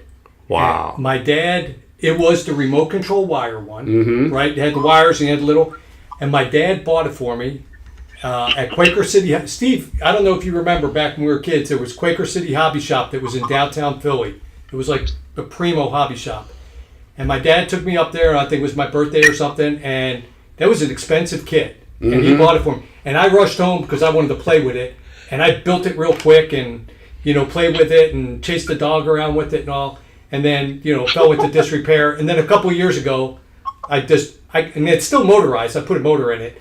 But then I redid it with the Zimmerit and, painted it up, took my 12-year-old build and rebuilt it, newer. But Looks awesome. But I remember that was a big deal because it was, like, no joke expensive. Yeah. My dad was a truck driver. He treated me, he was a wonderful family man, wonderful father, taught me everything. But, I think back now, I go, he that was not an insignificant purchase, but it was like, hey, you want that? And I was big into models, and that was my introduction to Tamiya, because I had heard, ooh, and so, I want a remote control. Yeah, holding this, I can feel the weight. I can tell it's motorized. Yeah, it's got a little, I put a couple of C batteries in there and run it. By the way, I brought this up in my Tamiya video. You guys probably already know this, but the reason 1/35th scale is the primary for armor models is because when Tamiya made in '65 the first battery-operated model tank, it was a Panther, and they just made it the size to fit the two batteries, and that just happened to be 1/35th scale. Oh, really? And that's how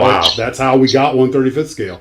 And I verified that from a couple of different sources because, if I'm not mistaken, this was during the scale wars. Russia, Europe, the United States, and Japan were all trying to push different scales. And yes, Russia was Russians in armor.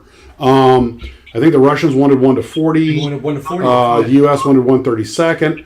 The Japanese wanted 1/35, and there was another scale that we're playing with.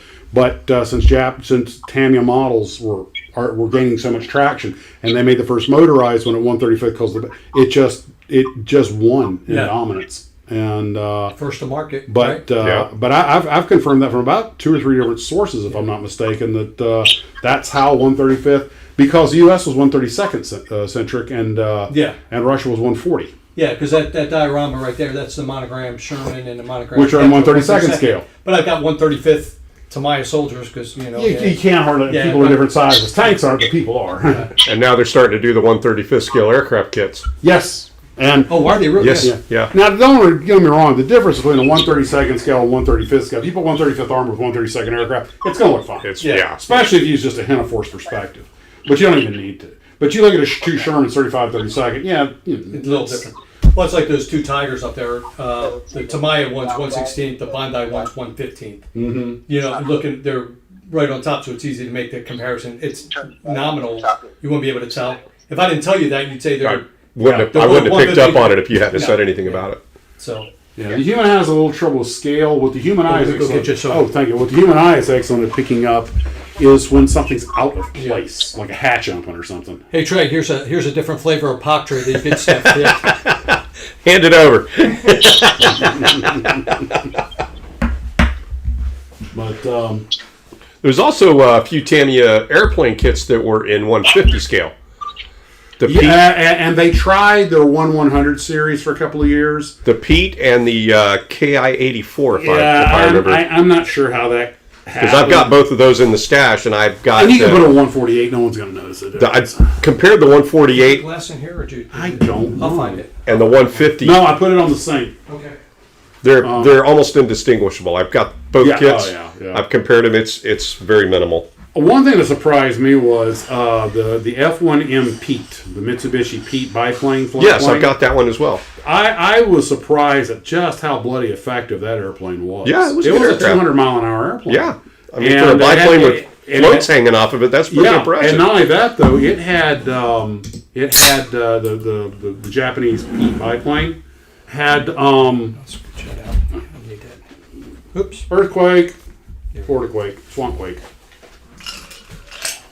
But the Pete had forward-firing machine guns as well as a rear gunner. Mm-hmm. And I know the three of them shot down at Catalina at the Battle of Midway. But the airplane was actually, I think it was used throughout the entire war. It was probably one of the best float plane biplanes that was out there. And you look at it, you see a float plane and a biplane, you just don't expect much. And a bunch of them wound. They were known to tangle with Hellcats, not very successfully. But Right. the fact that they weren't afraid to take them on says something. Garfield said that Tamiya also released 121 scale motorized tank kits. Oh, really? I know. I did. I saw one. Maybe on Scalemates or something. I remember seeing something about that. Well, I know Tamiya made a hard push to create 1-100 as I mean, a bunch of airplanes in 1-100. I've built one of them, and it's typical Tamiya quality. It's a good little kit, but they tried for years. And they made some pretty cool stuff, but it just didn't take. Okay, this if I could, my very very good friend Burl Spindell, he just texted me. Known Burl for 30 years. He's up in Virginia. Owned a hobby shop, very successful hobby shop, and he just sent me a note going, "Hey, Fran, I'm watching you." He's watching me actually with his ears. Unfortunately, he lost his sight during COVID. Sorry to hear that. Yeah. But he lost none of his motivation, nor none of his personality, nor none of his sense of humor. And an incredible model builder. Again, owned a hobby shop for 30 years and just off the charts with what he's doing. But he knows my passion for wood models, and he goes, "Hey, when Max does that history, he goes, it goes back to building scale models. Goes back to the English in like the 15th century with their fleets." I go, "No, what are you talking about?" He When goes, they would build the ships. they would build the model ship would be built Before the ship was. and then the shipwrights would come and just take the model and scale it up. It's like a proof of concept. Yeah, proof of concept stuff. And so he was educating me on that. And then have you ever heard, and I did, and Burl, yeah, I did do research after we talked yesterday. Prisoner of war model ships. Does that strike a... We don't have them like the 16th century.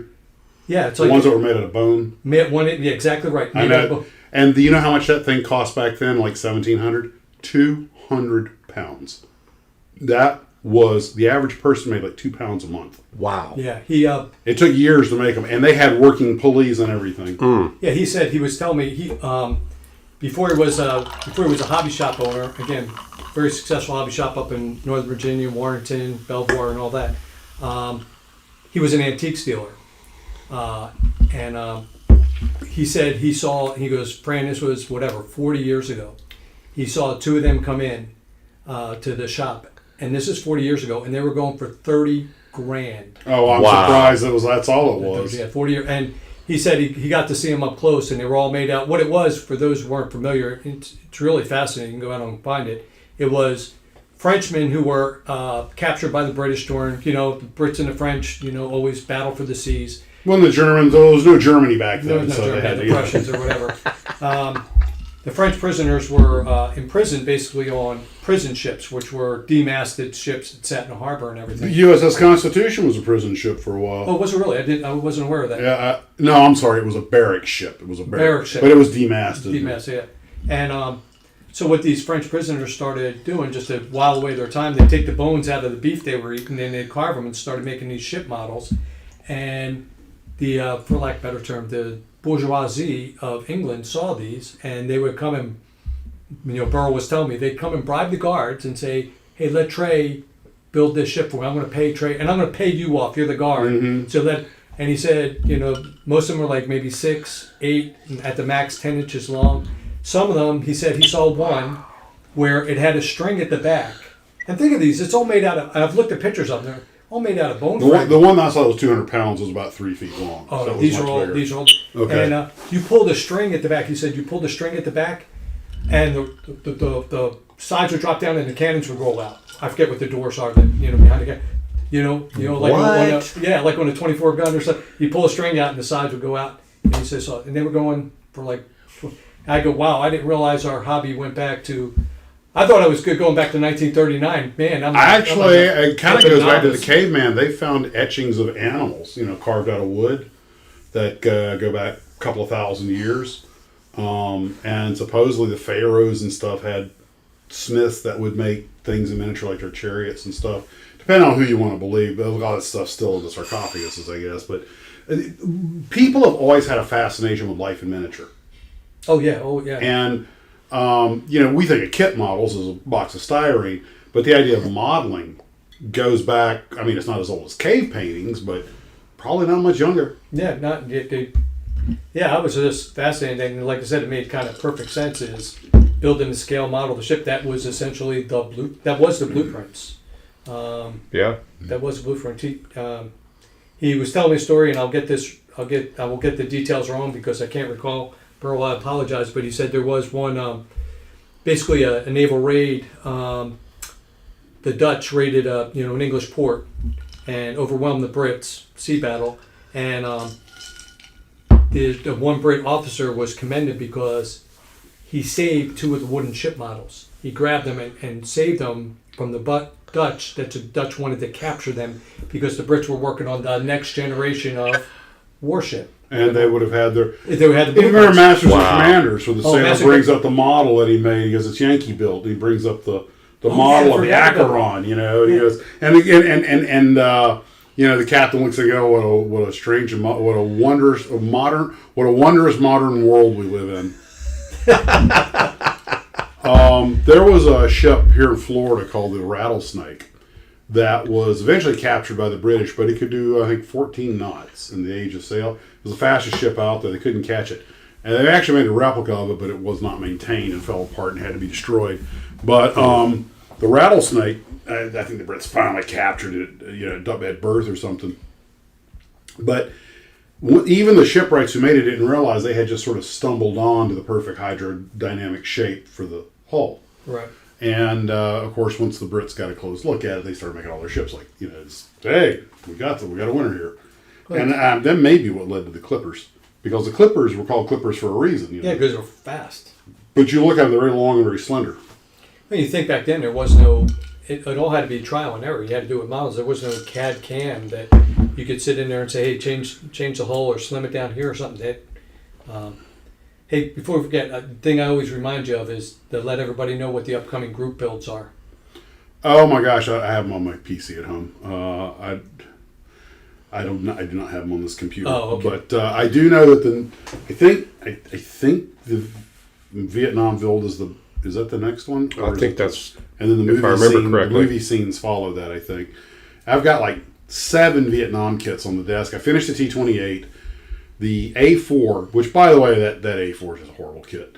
Who was it by? It's the Micro Hobby, I think was, or Ace Hobby. Yeah, I've never built one. I don't know. I haven't looked up if that was original to them or it's got the worst fitting canopy I've ever had on a model jet, and that's saying something. But enough paint and enough putty, and it'll look good on a stick. I'm going to put it in Marine Corps colors, and which is beige with a red and white rudder and Marines on the side. But I'm going to rack out with ordnance, put it on a stick. But I mean, it'll look fine on the shelf, but up close, it's like And once you get to a certain point on a model like that, you're kind of like, you know what? I'm going to paint, I'm going to decal, I'm going to photograph, I'm going to stick it on the shelf. This thing is not ever going to be a beauty queen. It is not worth. Now the Sky Raider, that Revell 140 Sky Raider, that has all the working parts. That's on what all the the extra details on it. Yeah, that one. Here's the irony, and I actually took a picture for the last live stream. Forgot to show it. It has got the. It looks like a great kit, and I'm looking forward to get that one. I'm going to spend some time on. But it has got the dumbest instrument panel decal. They bothered to make an instrument panel decal that has 4 gauges on it. Oh, They're oversized. They're white with red dots on them. I'm like, but I'm going to use it because it came with the kit, and I love out-of-box builds. But it's just one of those things, like, you guys would put all this working stuff on this airplane and give it this ridiculous-looking decal. I'll probably put that in South Vietnamese markings, just because I've never... That or the tweet. One of those two is going to go in South Vietnamese markings. That's interesting, because I was thinking about this the other day, is, normally when anybody, like when I build a kit, probably anybody, I always end up, just like you see, I end up doing something extra, right? Mm-hmm. Just add in, I don't know, you add photo etch or you do something. What about having a viewers go, just build it straight out of the box. Don't add in, just build it out of the box. Don't add any extra detail. Don't put any, just the way it is. And you're limited to 4 colors or something like that. Just just for kind of like a fun build, and go, just take that and, use all your skills to make it look as nice as possible. But go, no, I'm not going to swap out the. I'm not going to swap out the 289 engine and put a 454 in it out of this other AMT kit, because that's just build it the way, be kind of like just like kind of fun build. See what it looked like. Just you did nothing else. If you were the 10-year-old kid who got it for the first time, and mom let you buy 4 paints too. Well, no airbrush. No airbrush. Just I wound up doing a little bit of backpedaling on the Arizona because I got it primed. I got the black. Somebody told me what you call that cheat line, the black cheat line, the water line. I got it taped off, got it primed. I'm getting ready to put on the correct Vallejo number 898 sea blue green or dark gray blue. Anyway, and I'm putting the 2 masts, the gunnery towers, on, and I'm like, you had better line up. And they're like, I'm like, either you line up or I go full Godzilla on your ass, okay? And I'm like, little shave here, little shave there. And then I realized, okay, the masts are actually fairly straight. One of the cabs on the top's cocked over a little bit. Well, sand, re-glue.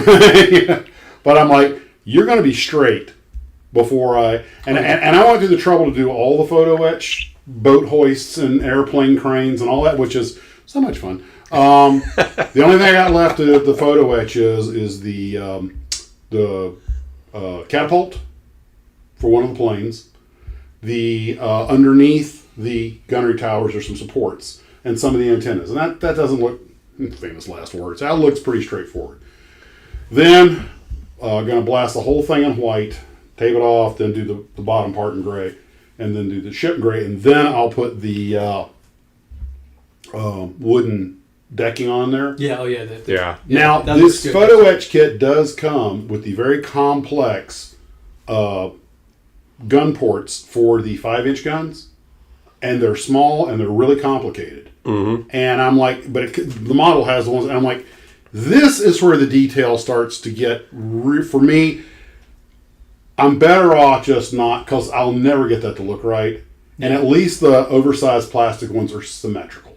Yeah, they'll all look the same. Yeah. And I'm like, the boat cranes and everything look so much better than the ones that came out of plastic that were just real thick and heavy.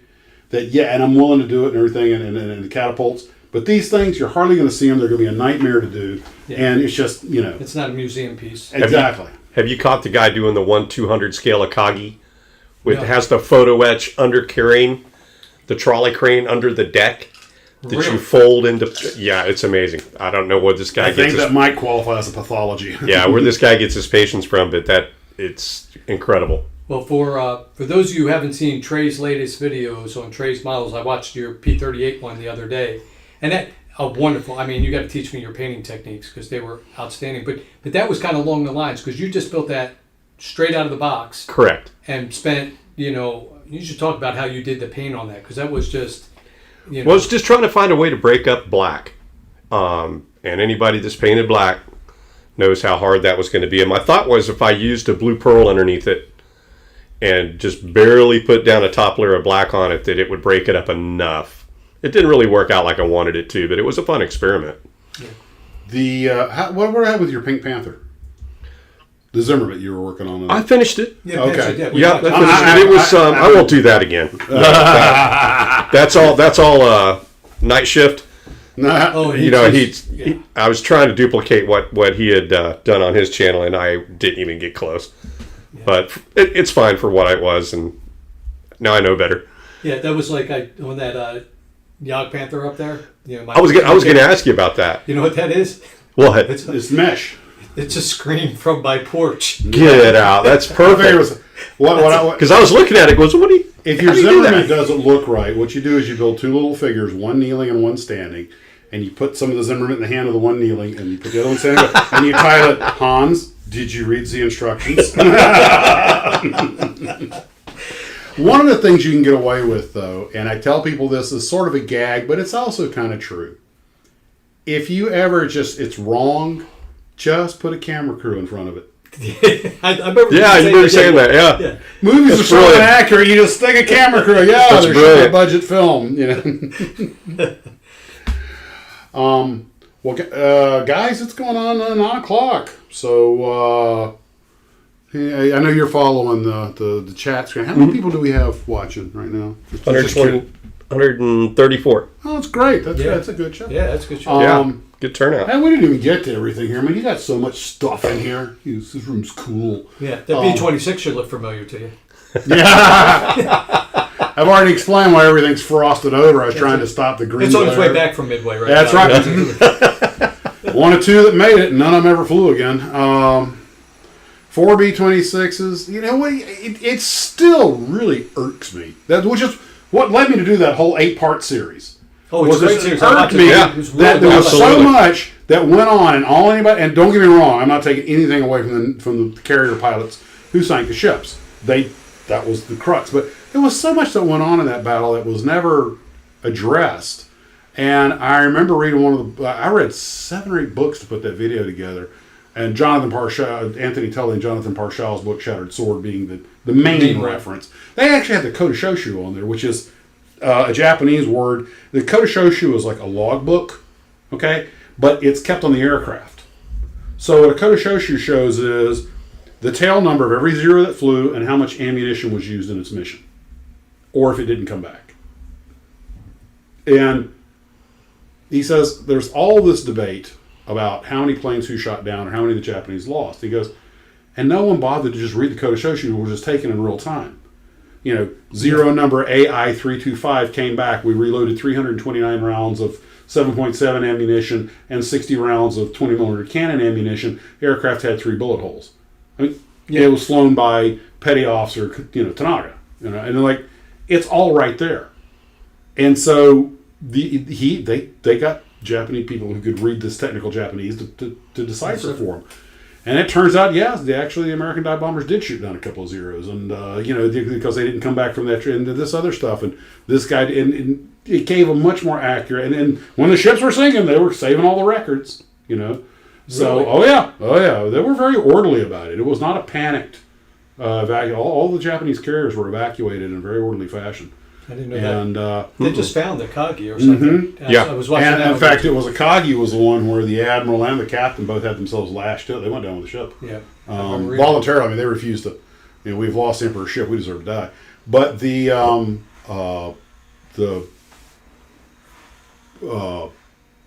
records. History is complicated, and a lot of people, even historians, a lot of times just don't want to do the digging. It takes forever. These guys did it. And it was a real eye-opener.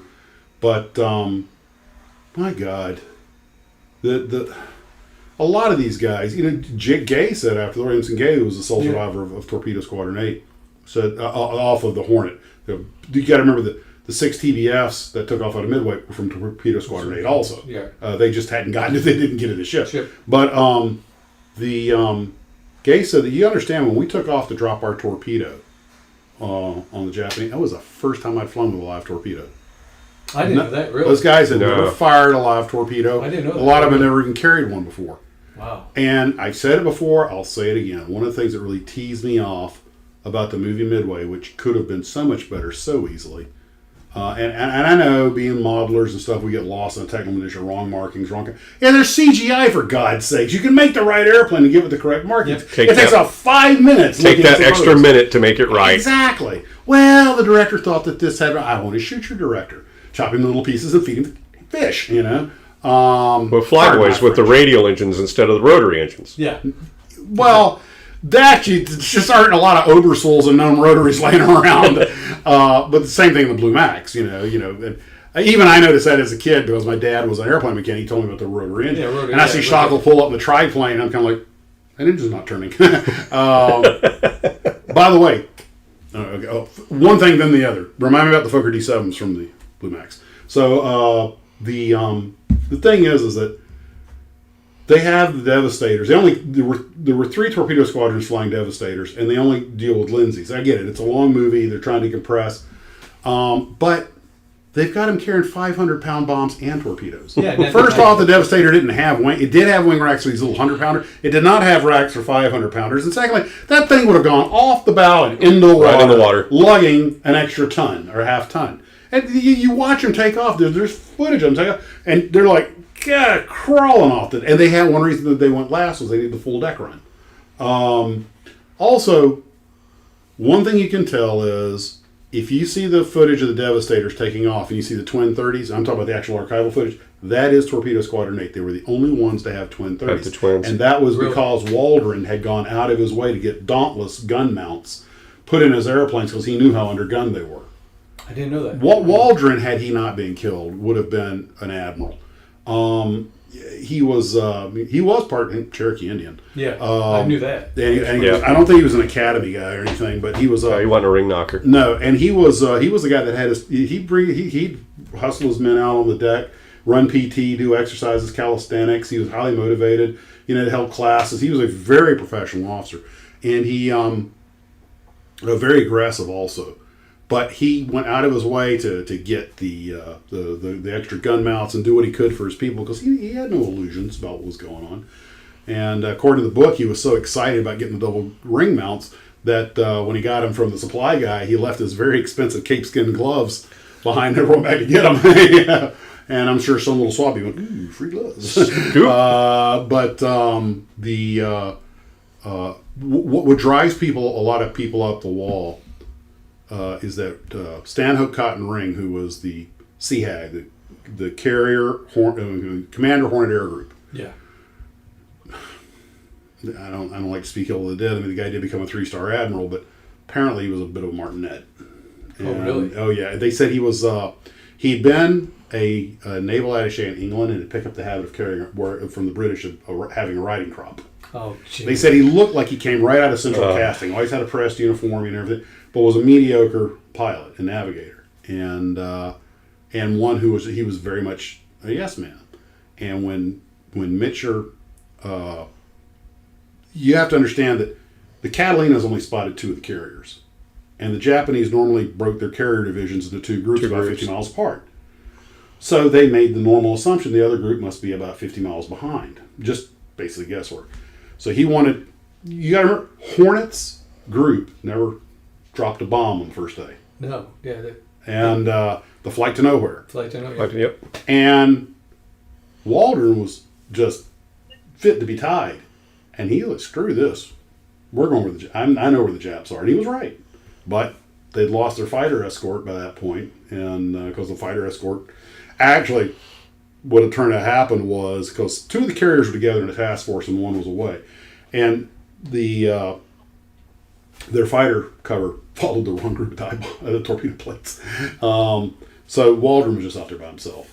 And they, according to Gay, he said that he had to spread out wingtip to wingtip way out. So it's what they call it, a lifebuoy line or lifeboat line, where they would put the lifeboats so far from each other so they could cover more area.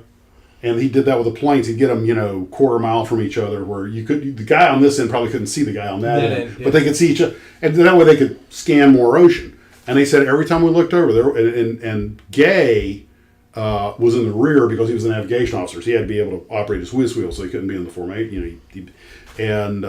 He goes, every time you look up, there'd be Waldron with binoculars, just straining to find the Japanese. And he goes, when we found them, it was like you had a plumb bob straight to the bow of the lead ship. Wow. I mean, Waldron was dead nuts. Yeah. And so they formed back up, but then the combat air patrol hit them, and they just ate them alive. And what I saw an interview with one of the Japanese fighter pilots done in the 80s or 90s. He was an old man at this point. He goes, we were very impressed. He goes, we attacked, and every time we made a pass, one or two of the airplanes would drop in flames. And this was a very skilled group of fighter pilots there. Oh yeah, they all were fought in China. They all very were the best naval aviators in at the world, time, and were the best naval fighter in the world at the time. Yeah. And he said every time we thought they'd skate, he goes, they didn't. We'd loop back for another. He goes, they would just close ranks, and it just kept getting smaller and smaller till there were only three. And Gay said, I looked around, there were only three of us, and I saw zero go over my head and looked around, I was by myself. And that's when they broke off, because he's starting to get into the anti-aircraft fire from the Soryu. He lobbed his torpedo, it didn't connect, flew over the bridge. The Japanese commander was hopping mad, as he put it. But as soon as he got to the other side, he saw Zeros take off from another carrier and just make a big circle come right for him. Yep, this is it, and they shot him down, and he went in the water. He took a bullet through the arm. Oh, he did? He was wounded. And but he spent 30 hours bobbing in the ocean. He says his big fear, he wasn't scared of the Japs, he was scared of sharks. Because he was bleeding, too. Yeah. Mm-hmm. And about 30 hours later, Catalina found him. The Catalinas were picking guys out of the ocean for a good week after that battle. It's amazing you could see anybody. Right. Even now, modern search and rescue and everything. It's tricky. But but what it irks me is there are so many guys who did so many brave things that it just gets forgotten. The 4 B-26s that were there, they lost 2 of them, they lost 14 guys. Every enlisted man on the other 2 was wounded. All the airplanes were written off when they got back. The 6 Avengers, only 1 makes it back, and 1 guy's dead, and the other 2 are wounded. Well, the first thing they do, one of them, the pilot's got his throat wrapped up, and the gunner's got his head bandaged, and they go living in the tent demanding another airplane. Yep, to go back out. And the 30 fighters, only 2 after the fur raid, only like 2 of them were flying. 1 Buffalo and 1 Wildcat were left to defend Midway. It was that bad. And that whole thing got reversed in 5 minutes of just amazing. And skill had played a big role, but so did luck. And if the Nautilus had not shot that torpedo at a Japanese battle wagon, which made the Arashi spend an hour trying to depth charge him, and so that plus these guys could see that, hey, look at the nice little ship pointing an arrow to the way. Let's just follow him, and just so many things. Unintended consequences. Best laid plans. Yep. Make your plans and then give God the eraser. No plan. No plan survives first contact. Intact, yeah. Exactly. And my personal favorite is people make plans and the universe laughs. Well, guys, it's a little after 9 o'clock. That's it for the night. I got to get Fran his house back. I got to go check in at my hotel. I'll go home tomorrow. And guys, I appreciate you coming out. Yeah. I'll let this run for a minute. I'll kill the camera and the sound. We don't have a soundtrack tonight because I didn't have a chance putting it in together. You guys want to come in here and say goodbye to everybody? And here, I'll switch places with you. Here, slide over. You're good. Here, there's your fix. I'm gonna get my factor fix going. Your model's crashing on the floor. Yeah, only once. Yeah. I'll be running for the door. This big booty, man, it causes more damage than Godzilla's tail. Yeah, that's all right. That's why they invented glue. Somebody put a pin in it. That was a good one, Ken. Well played. Yes, sir. Okay, point, Ken. Good night, everybody. Good night. Take care. Guys, Thanks for joining us. We'll catch you next time. Thanks for tuning in. And take care of yourselves. And as always, model on. Hey, we didn't even rehearse that, as you can tell. Okay, where's the microphone button? And